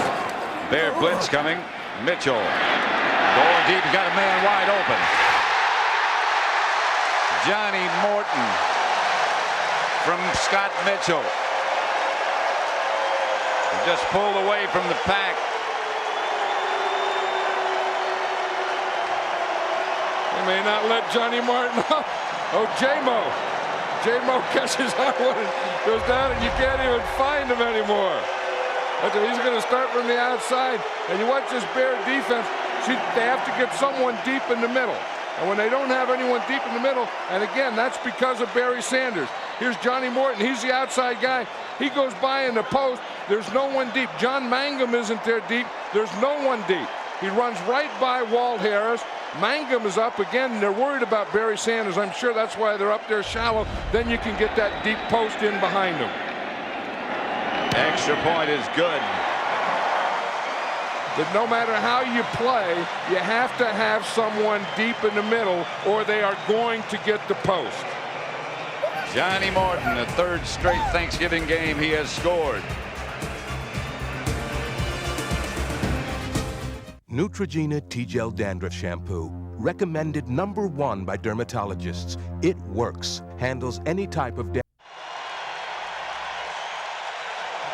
Yep. There's the bus. Yep, it came here from Green Bay last weekend, and there's Willie Yarbrough, the driver, and Joe Mitchell.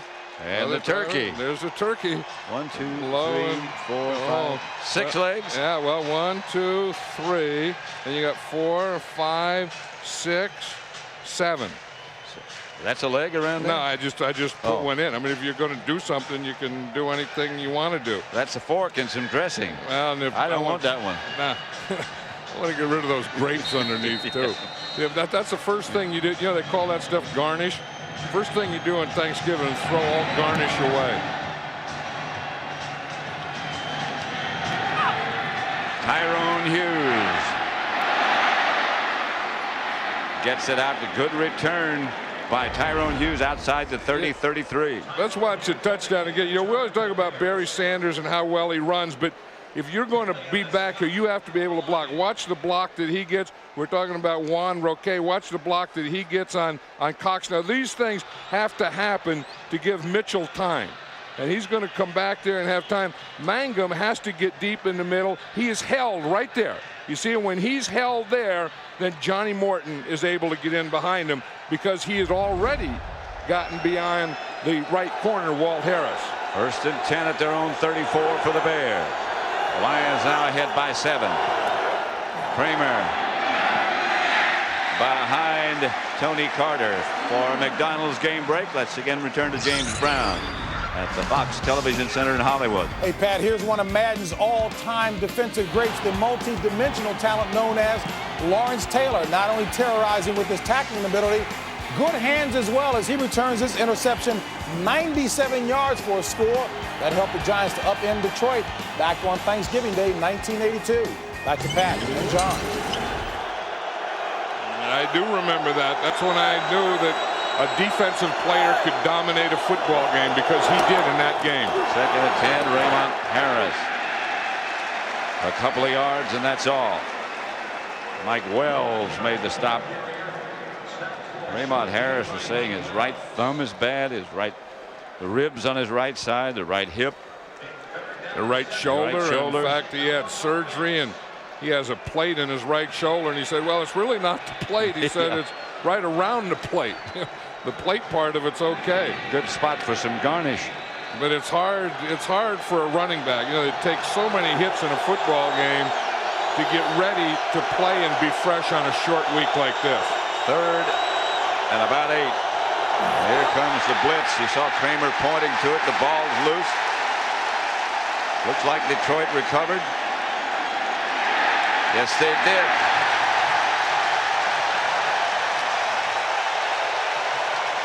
Dave Wannstedt is saying they had everything going so well. The first half, they were almost perfect. And stuff like this starts to happen. And again, we talked about Luther Ellis. You know, he's up there in front, and he's causing problems with Chris Valerio, the center. You know, he's been doing those jerk things, those starts, and doing all those things, making him very conscious of them. You know, Kramer was concerned from the time they set up on offense. He started pointing and pointing. Yeah, and I think that's one thing that a quarterback can't do. He can't be concerned about what they're going to do. His line has to call it. His line has to block it. And he just has to worry about looking downfield and completing passes and not worry about the protection in front of him. Other people take care of that. Excuse me. 3 wide receivers. Sanders, the lone setback. It's like Mitchell's changing the play. The Bears showed blitz. Sanders gets the carry.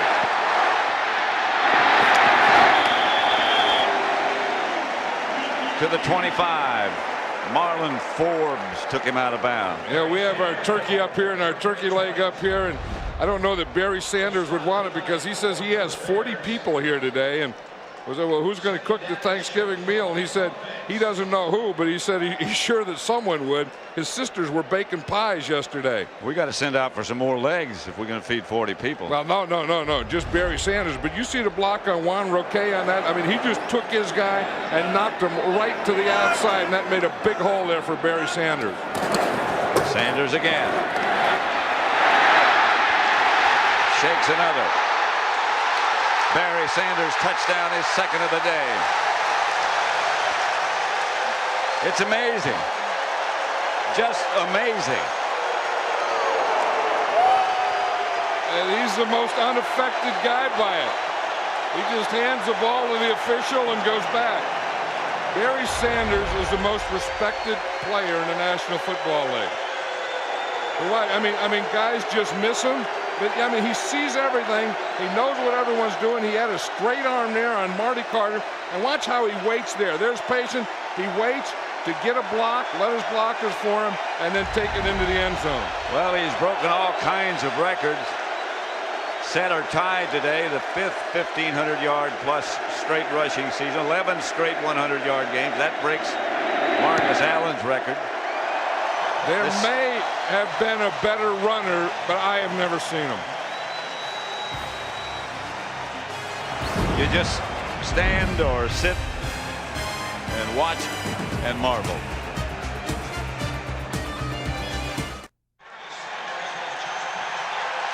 Happy Thanksgiving, and it's been a happy day for Barry Sanders. He has just moved into 2nd place on the all-time list,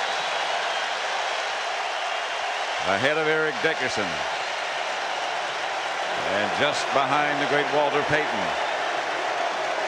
These fans are giving Barry Sanders and the Detroit Lions a standing ovation.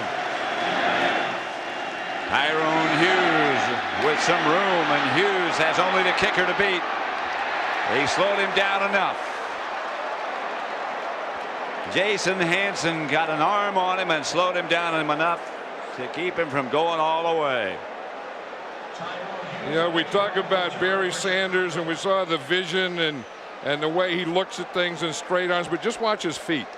I mean, these are the things that you have to do at the bottom of your body to make the top things work. But you notice that they're never spread out. I mean, his feet are always together at shoulder width. You notice that? They were never like 1 foot way out here and 1 foot way out here like you do in the splits or something.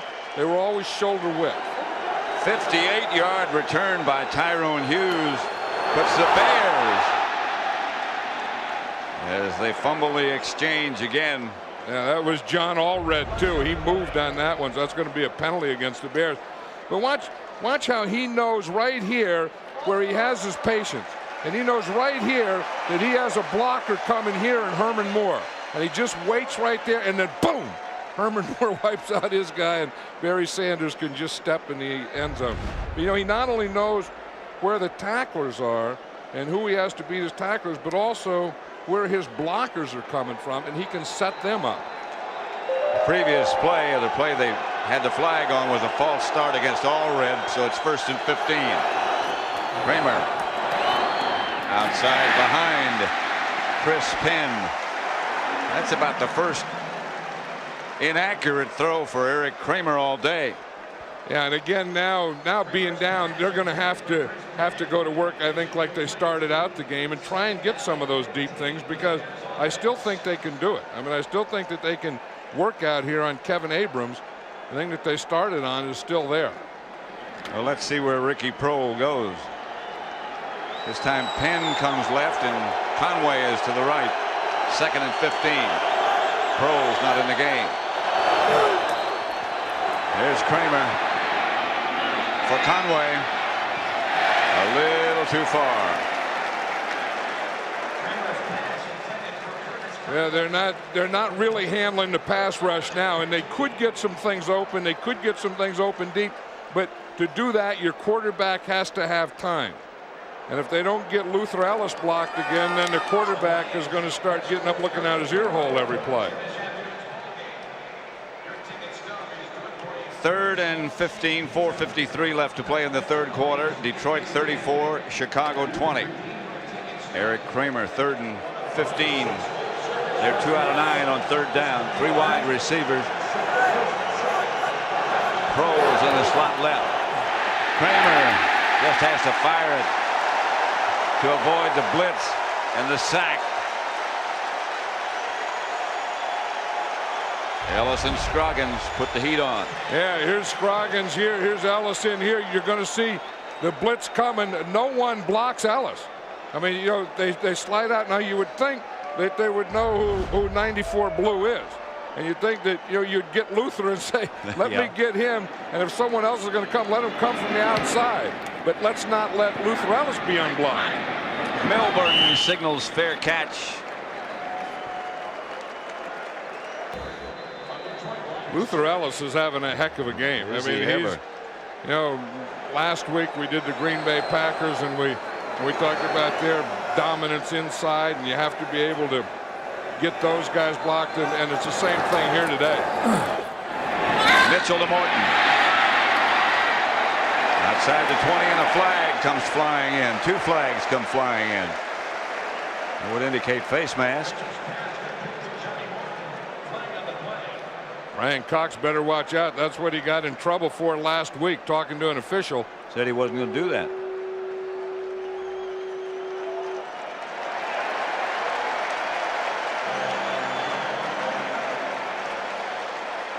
Personal foul, face mask on the defense, number 26, 15 yards, 1st down. Mangum is number 26.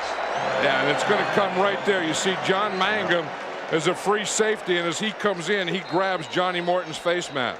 You almost had a face mask right there. Yep. Johnny Morton breaks that tackle, and then as he starts to come in, see John Mangum, 26 here. he grabbed his face mask with his right hand.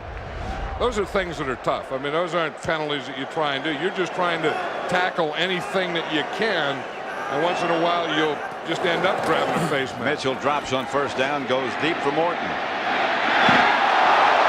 No flags. No flags. Tom Carter, good coverage.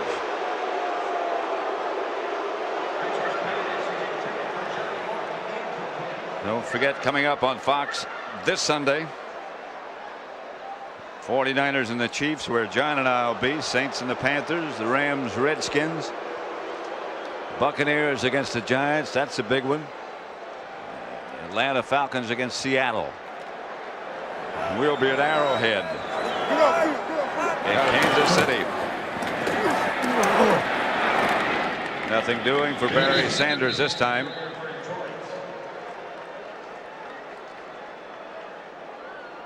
I don't know that you could just watch Barry Sanders and play the game the way Barry Sanders plays it, because there's not a lot of Barry Sanderses. But in a day when everyone is kind of full of themselves and, you know, celebrations and all those things, which have really become part of the game, a guy that just kind of plays and hands the ball to the official and, you know, is now the different guy and kind of the refreshing guy. Mitchell. Pass is picked off by Tom Carter. And Carter, with the interception, gets to the 33-yard line. See, now Tom Carter was playing zone on that one so that he can turn and he can look in at the quarterback. And you're going to see him right here. And you see how he's turned? He's looking in at Mitchell. So when he throws that slant, Tom Carter can get the jump. You see how he's turned in? He's turned in and he's watching the 1, 2, 3-step drop. Now he knows by the 3-step drop and the receiver going in that's going to be a slant. So Tom Carter jumped that slant. Morton stopped. And Mitchell thought he was going to continue. Yeah, and Morton stopped, I think, because Tom Carter jumped in front of him. Yep. The thing you have to worry about that slant when you take that 3-step drop against the zone, that corner is key in your drop. You don't stop. Kramer down by Scroggins.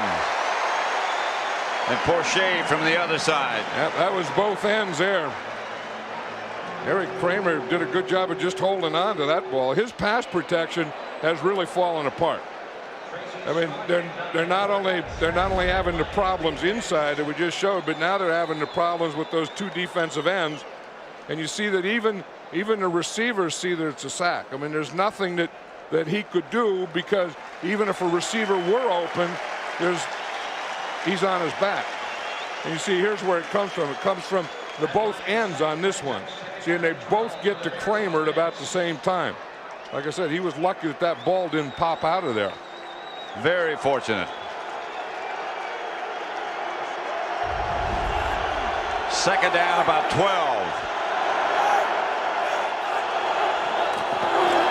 And the handoff is to Raymond Harris. And Harris goes inside the 30 to about the 28. You know, I think that any time a running back comes in and plays against the Lions and plays against Barry Sanders, I think they want to do their best too. Yeah, but they don't want, you know, everything to be Barry Sanders this, Barry Sanders that. They want to, you know, maybe they know that they're not as good as Barry Sanders, but they'd like to be in the same league with Barry Sanders. 3rd and 4. There are not many in the same league with Barry Sanders. Not as a runner. I mean, I think when you say pure runner, I mean, he's the best there is. And when you say pure runner, just running with the football, I have never seen a better one. Well, you talk about running backs and who's the best. Emmitt Smith in his heyday. It's Porcher who comes off. Yeah, I think Emmitt Smith, you know, when you talk about everything a running back has to do, you know, blocking, pass receiving, and running, I think was the best. When you just talk about pure running. Football. 3rd and 4. Kramer back to throw. It'll be out of bounds for Conway. Let him out of bounds. Curtis Conway hasn't caught a pass today. Now that was part of Kramer's fault, throwing it out of bounds, but it was also Conway's fault because he's too close to the sideline. Anytime you run it up like this, you have to give your quarterback room, not only deep, but you have to give him room to the sideline. See, he only had inches to his left, so he can't throw it over his outside shoulder because Curtis Conway in his pass pattern didn't leave him any room to. Jaeger 2 for 2. No good. Wide left by Jaeger. So the Lions will take over. Back at the Silverdome, Barry Sanders on first down gets the carry, gets back to the line of scrimmage, and that's about all.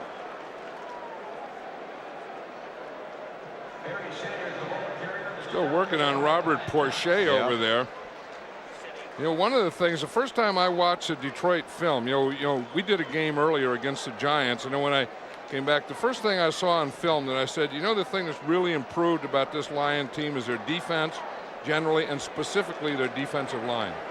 And Porcher was one of those guys, Scroggins, and of course Luther Ellis and Wells inside. They look a lot quicker, don't they? Yeah, and they get off the ball, they have a lot more penetration.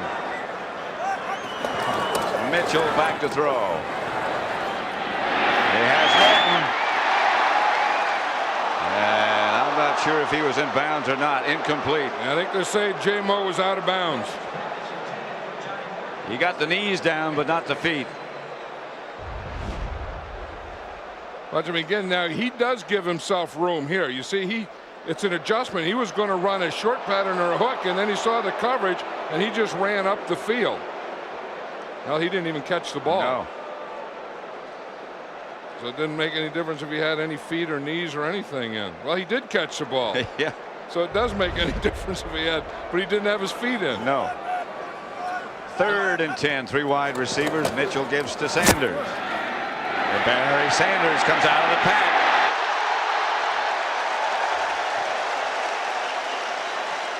You know, this has to be some good calling. I mean, just that, you know, you get, you know, that down and distance was 3rd down, 10 yards to go. Now, in any team in the National Football League, that is either a passing down or a give up down. And when you just run, let's say it's 3rd and 10, okay, what are we going to do? Let's run a counter. Let's run a counter to Barry Sanders and get our first down. And he got almost no blocking. Yeah, and that was like just before the halftime. You have no timeouts left.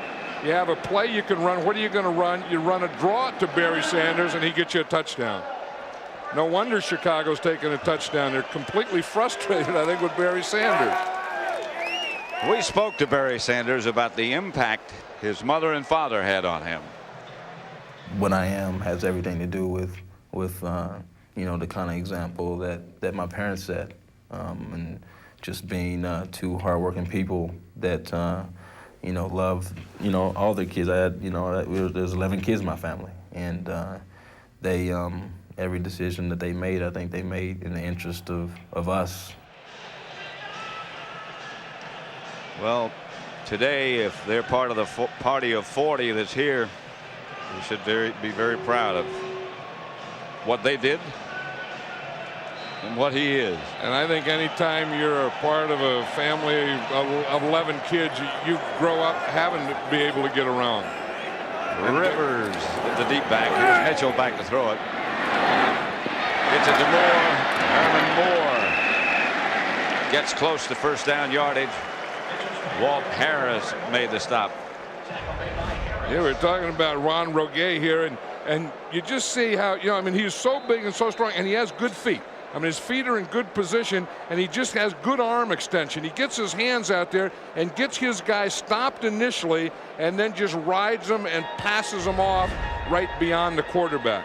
Word on Porcher, Robert Porcher of the Lions, is that he has a sprained ankle, and his return is questionable. It's his left ankle. You know, I was saying I was standing there behind Juan Roguet yesterday, and he was going in, and you know, he's standing on the sideline and he's getting ready to go in and work with the offense. He said, I got to go get my swerve on. I've been around linemen all my life, been around tackles all my life. I coached them, but I've never heard a guy run in and say, I got to go get my swerve on. My swerve?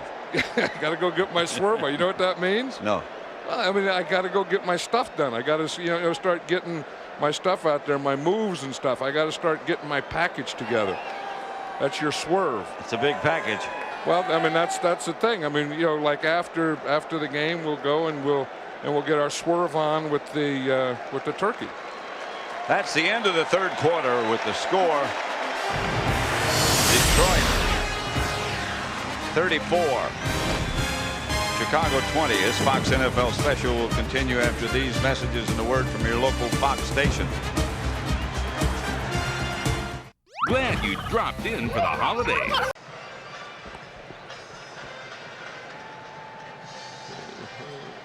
Thank you.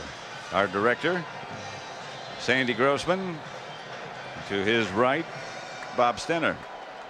And from them, happy Thanksgiving. I think they said that, didn't they? Yes. Or did I just hear that in my headset? I heard Bob Stenner say, "Happy Thanksgiving, everyone." Tommy Vardell gets the carry. Yeah, this is the thing that you love to see. We talked about this last week in Green Bay too. Is more families at games. You know, more kids. You don't hear as much anymore. That I remember the first games I went to, my dad took me, but you know, you do see a lot of young people in this crowd, and I'm glad to see that. I think the NFL needs that. Thanksgiving Day. Dad can take him. Mitchell to Sanders. Barry Sanders. Did Herman Moore get a block there? Anytime you get a long run by a running back, a wide receiver is going to get a block. But Herman Moore is not only a wide receiver, but Barry Sanders also set him up. We're going to see Barry Sanders here from an off I formation. Take the ball here on a lead. Bounce out. Herman Moore is blocking right there. Now watch Herman Moore come and get another one. He got the initial one. Barry Sanders sets him up, and Herman Moore just drives this guy right into the ground. Tommy Vardell got a key block to spring the whole thing.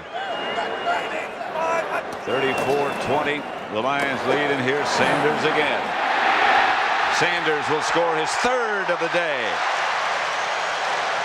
He is absolutely amazing.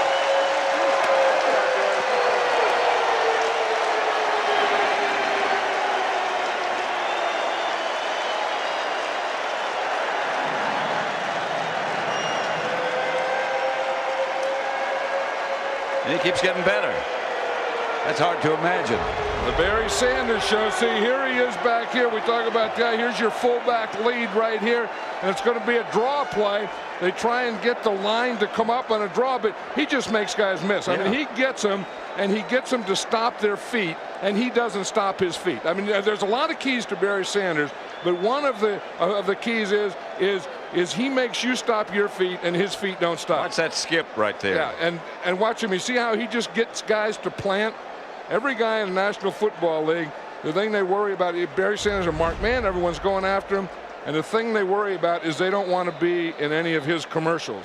And he's putting a whole bunch of them in his commercials today. What a performance. 67 yards, 3 touchdowns. Hansen for the extra point. 41-20 in favor of Detroit.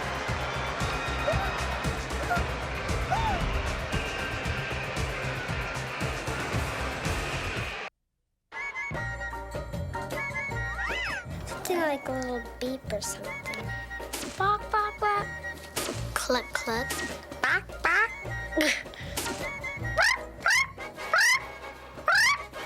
Gobble, gobble, gobble. Some of them were pretty close. Yeah, how come that one kid always had the last word? I don't know. Because he always had the best answer. I like some of those other sounds better than his. I mean, the other one had good sounds. His was words. Kickoff sails down to Tyrone Hughes. To the 20. And for McDonald's game break, send you back.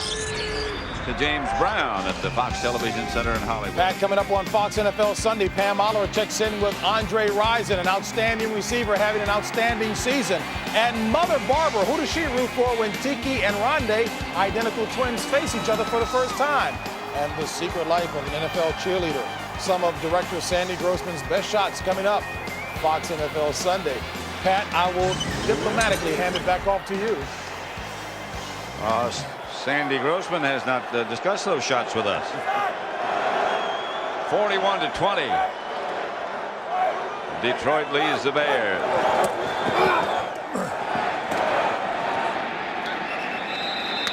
Raymond Harris. Stopped by Stephen Boyd. Yeah, we were talking about the middle of that Detroit defense and the job that they've been doing. It's the same thing that Green Bay had, with Gilbert Brown. When he was in there, if you can't get movement inside, then you're not going to get any running game going. And number 94 there, Luther Ellis, has had a lot to say about any running game that the Bears are going to get going. He's had a big day.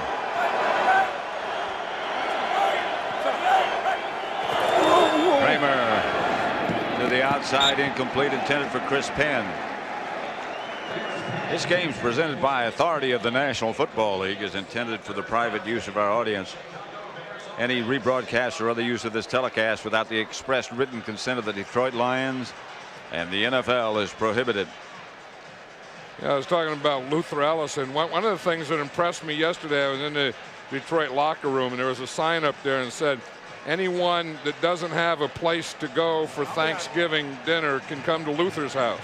And then they told him just sign up and call Luther. So he invited the whole Detroit Lion team over to his house after the game. Now, that's pretty good. But you had to let him know by Wednesday, according to the sign.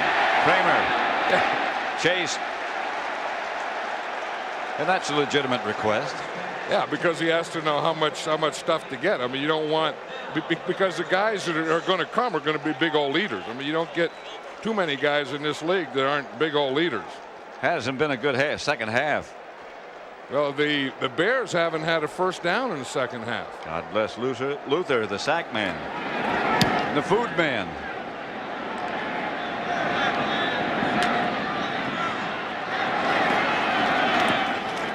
Milburn,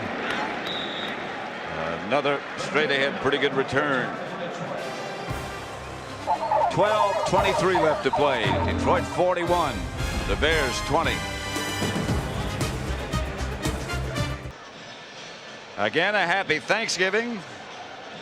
Look what we got. We got a fan back there, but we got a turducken, right? Yeah. This is a turducken right here, where we got, you know what a turducken is? A turducken, this thing here is a deboned duck stuffed in a deboned chicken stuffed in a deboned turkey with stuffing. Now you're talking. And that has 8 legs. The legs got to have a bone, doesn't it? It can't be deboned if it's got legs. No, then we put the legs on it too. See, and you just kind of cut this right down the middle, and then you cut sideways, and you get a little turkey and a little chicken and a little duck. Now that's there. That's turducken. Then over there we have the turkey. See, now here's the turkey. We got 1 leg, 2 legs, 3 legs, 4 legs, 5 legs, 6 legs. So 6 of these legs, or 1 of these legs, or 2 of these 6 legs are going to be given to someone. I mean, whoever you want to give them to. What do you want? What do you want to do with those grapes? No, the grapes are gone, and then I'm going to eat the turducken with anyone that wants to go on the way to Kansas City. Metzelars makes the catch. Back up, tight end. Roquet is leaving. Yeah, Juan Roquet injured his knee on that last touchdown of the Lions. You see his injured left knee there. He was a rookie that we talked about that had played so well, and then he got cut. He just got hit right on the knee. And that tractor's got a full load with Juan Roquet. Yeah, it had to go into another gear as it went up the hill. 1st and 10, Lions at the Bear 38. Mitchell. Wide open is David Sloan. Carter recovered, but the officials say that Sloan was down.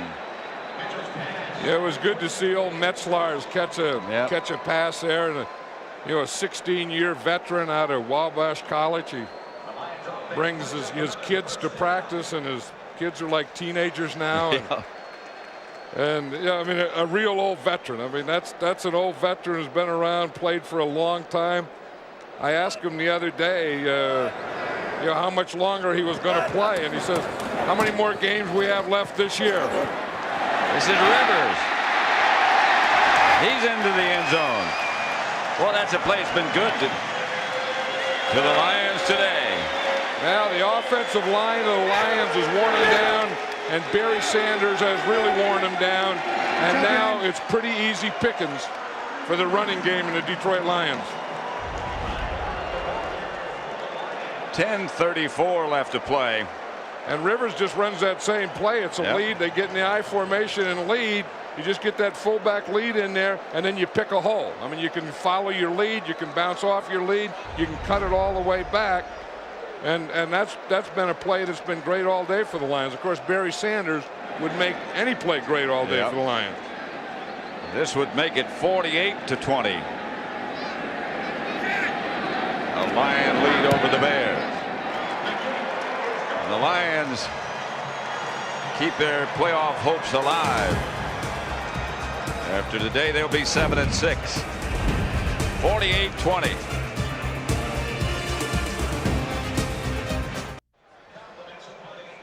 Hope your Thanksgiving Day has been enjoyable.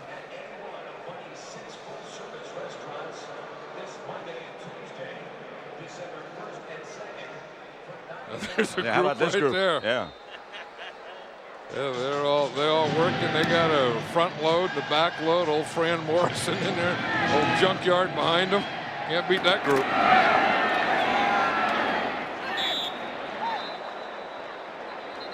Flag on the play on the return.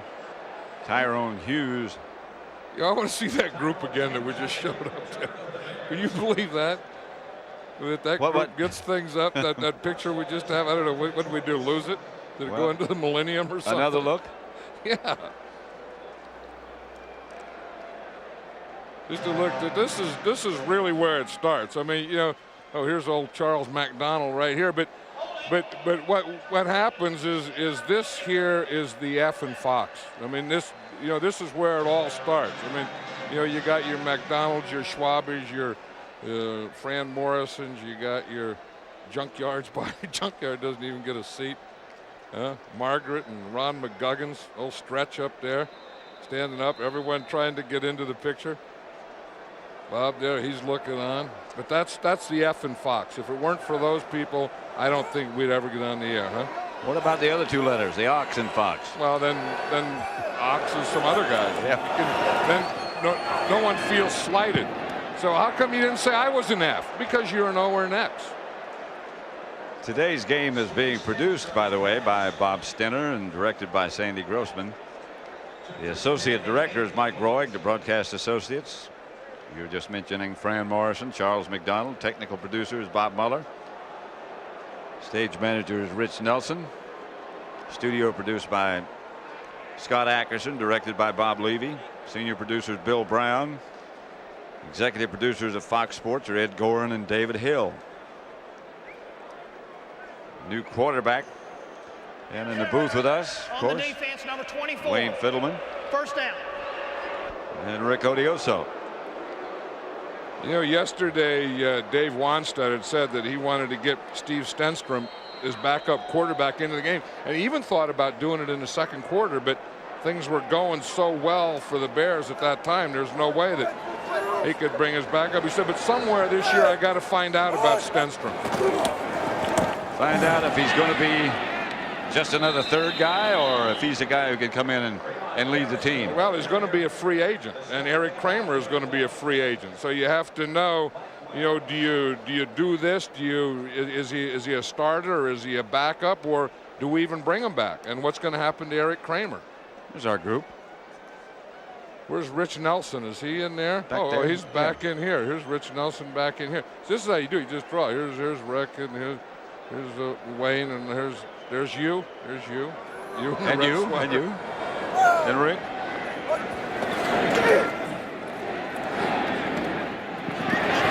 Darnell Autry knocked out of bounds. Boy, there's still some good hitting going on down there. Socks, knocked his socks down, knocked the ball out of his hand. Yeah, we had. Look, that's what Wayne was looking at. You saw him. Yeah, a moment ago.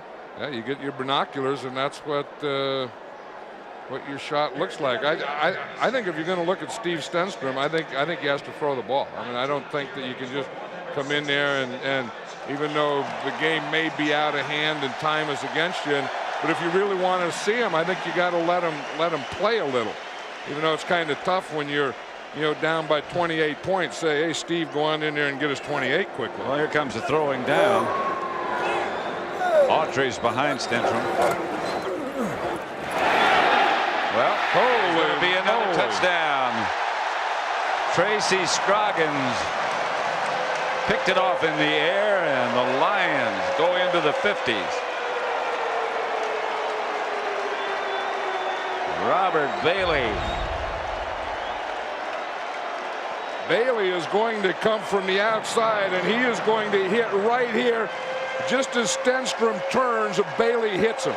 Hits him square. The ball goes straight up in the air, and there's Robert Porcher. Look at Bailey, even as a dance. He said this. We talk about how Barry Sanders scores all kinds of touchdowns and breaks all kinds of records and one of the all-time great, and he does nothing when he does anything.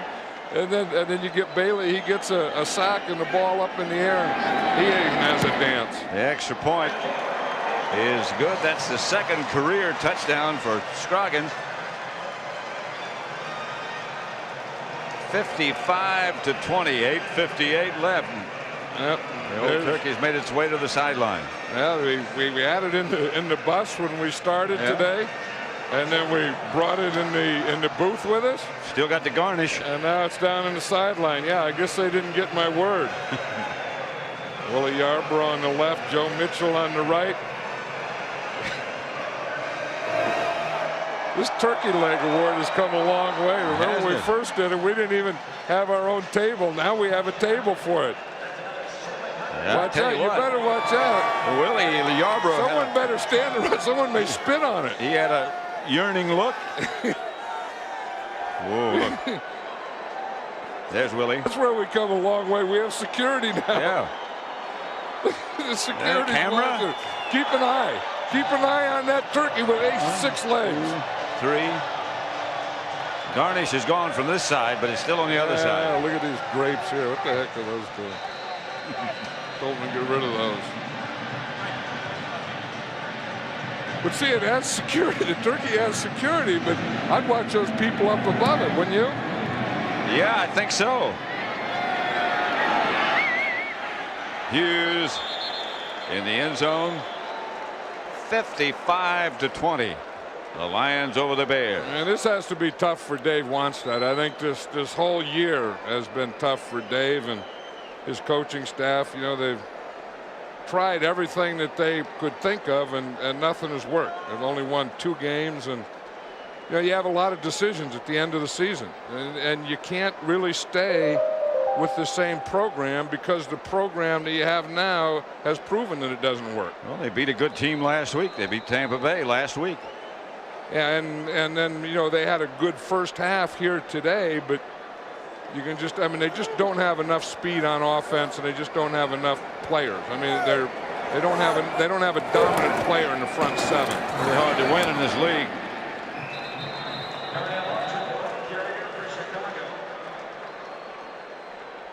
Look at this, most points scored in a regular season game. The Detroit Lions, they know how to play on Thanksgiving Day. Remember last time we had them here on Thanksgiving Day, Brett Perryman had over 100 yards. Herman Moore had over 100 yards.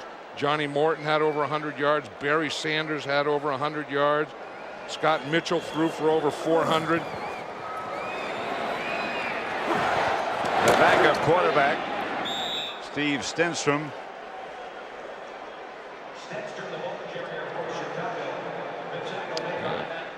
There's Bob Siderman, the Spider. The audio guy, and those were some good field sounds they just gave us on that last Look play. At this. Rich Nelson. Yeah, Fats is there with them. Just got the orange, Rich. What are they doing? Rich looked like he hadn't eaten in some time. That was a tape shot. I just looked around there and thought I'd see them, and they weren't even together.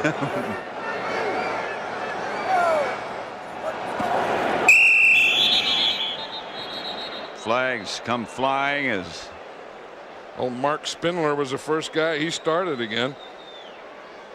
He kind of likes to get those early jumps. Encroachment on the defense, number 92, 5-yard penalty, first down.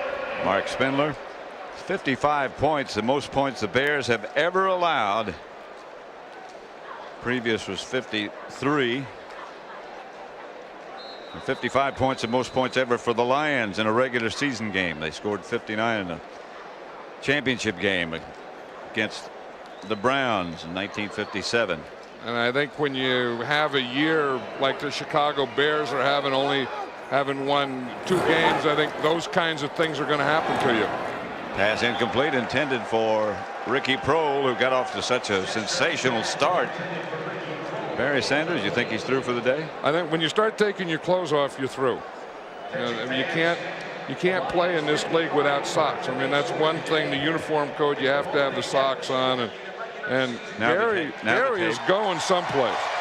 You have to have the special scissors to take off the tape job. But he's going someplace in a hurry. He's not going to spend a heck of a lot of time around here. Feed those 40 that he had as guests. I know it, but I mean, you know, you can't say who's going to get a turkey leg award and not say Barry Sanders. So I hope he doesn't leave before we give him a turkey leg. Stenstrom's pass caught by Penn. And he could have a Bear first down. Well, you can take the tape off and put your shoes and socks back on for a turkey leg award, can't you? Yeah, but you're not going to play when you take the tape off. See, now he doesn't have to worry when he goes inside about taking his tape off. Just give Barry the whole bird, John. You know, I mean, that's probably right. And that guy had to make that up last night or sometime before the game. And I mean, we could have done that. Yeah. Not even worried about it. Pass is caught by Ricky Prohl.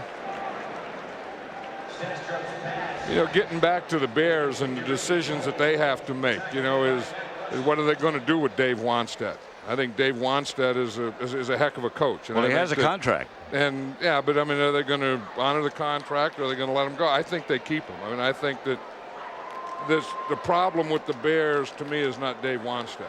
And I think he's a good coach. What do they do with Eric Kramer? Do they bring him back? What do they do with Rick Meyer? They made the big trade for and he's not even active. He was supposed to be the #1 guy. The ball came loose and the Lions get it back. So this is a Lions day today. Mike Wells made the recovery. Bobby Ross gave us those 5 goals that you mentioned earlier. I'd say they did a pretty good job. Well, the turnover ratio, he won that. The third down conversion, he won that. Starting field position, Glenn Milburn, that was great. His red zone offense, 24 points.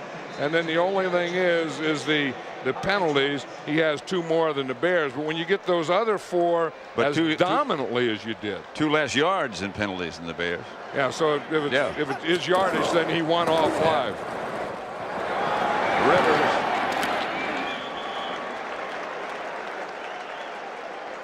Barry Minter made the stop. Look at what Barry Sanders did today.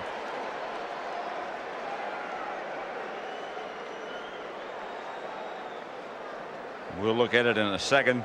It's Rivers in his place. Look at his carries and performance today. The last 11 carries, 140 yards. Those are games, I beg your pardon.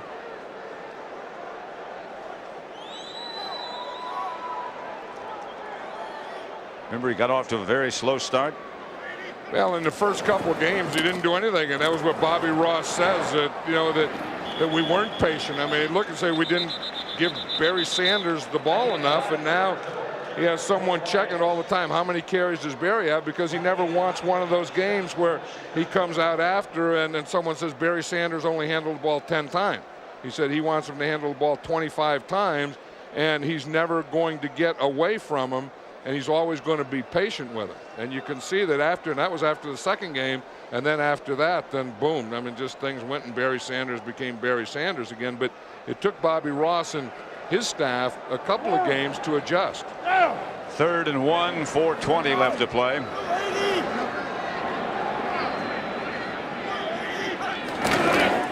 Rivers, first down, Moore, Rivers. Well, when you get them softened up, anyone can run, and that's what Ron Rivers is doing now. In fact, he had his touchdown. That touchdown that he scored last time they had the ball was his first touchdown. You just see now, and sometimes you just play with a guy like Barry Sanders, and you're running the same plays, and you're over there on the sideline, and you're watching him and the things that he's doing, and you know that you can make guys miss if you keep your feet going. They're even close to being the same size. And I will say this, that the Bears tackling now is not very good. They have lost their fundamentals. I think they've lost a little. They've lost desire to play. They've lost everything. Yeah, they're whipped. Schlesinger. So Detroit will improve their record to 7-6. As you see the 3 teams in front of them, Green Bay, Minnesota, and Tampa Bay. The remaining games the Lions have are not easy. Miami, Minnesota, and the New York Jets. Of course, they'll get a 10-day period now to rest. That's a big thing with playing on Thanksgiving. The bad news is you have a short time to get ready. The good news is if you win the game, then you get 10 days off. 10 days between games. And the Hurts, people like Roquet,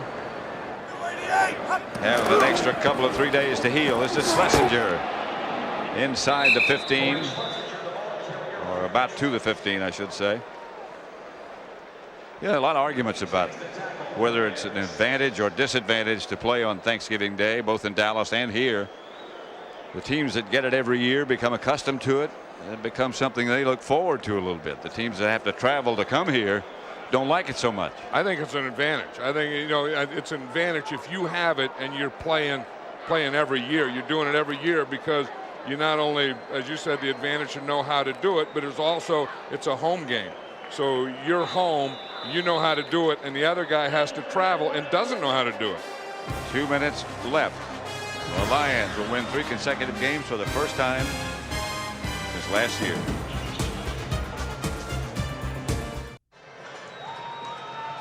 Again, a happy Thanksgiving. Joe Abenda just pushes buttons and things happen. Barry Sanders just gets the ball and things happen. 2 minutes left. Schlesinger. Barry Sanders, his career on Thanksgiving Day, 9 games, 8 touchdowns, 4 100-yard plus games. Yards per carry average 4.7. Today, I think, is his best, without question, his best Thanksgiving Day ever. Not his best in total yards, but another 100-yard plus. Break the record. And that's all he'll do from here on out is break records. And you were right. Today is his best Thanksgiving Day ever. It's an honor to be here today. Yeah, watch that. Schlesinger again, the special teams ace. He's also a demolition derby ace. Remember when he was in high school, his dad gave him a car to enter a demolition derby. He's from Nebraska, and he entered a demolition derby, and he loved it. And I think those things kind of go hand in hand. Blocking fullback, special teams guy, demolition derby. I had a car that I demolished, but it wasn't in a derby. Would you have won a prize if it had been in a derby? No. I just wrecked it. But Schlesinger looks like a demolition derby guy from Nebraska. You know, I go through Nebraska a lot on the bus. You know, and Schlesinger just looks like he's from Nebraska. Yeah. You know, I mean, you go and you stop in Nebraska, eat or something, you see a lot of Schlesingers there. A lot of Tom Rathmans.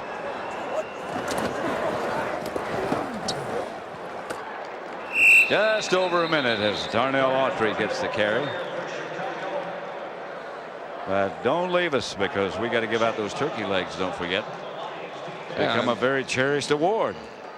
Well, it's something. There they are. We have 6 of them to give away, and now we have security. I can't believe that. I can't believe that we've gotten that big with the turkey leg. You going to give away all 6? Yeah, I was in a hotel and the Rolling Stones were there, and they didn't have as much security as that turkey has. I swear to you. Darnell Autry again. Yeah, get a crown for. They still got the garnish. The grapes are still there. I want some of those grapes. Look at that.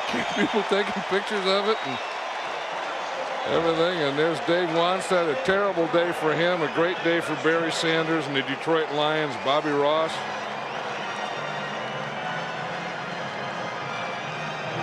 Eric Kramer, old teammates. Kevin Glover. This play of the game is brought to you by Energizer, a very unique look at the legs of Barry Sanders. You know, we always look at the shoulder and the eyes and the hands, and you wonder how all those things get there, and that's how they all get there. The plays of the game, the legs of the game. Well, maybe the turkey legs of the game. And the turkey is ready yet. It is ready on the sideline as Detroit destroys Chicago 55-20. So stick with us for the Turkey Leg Award.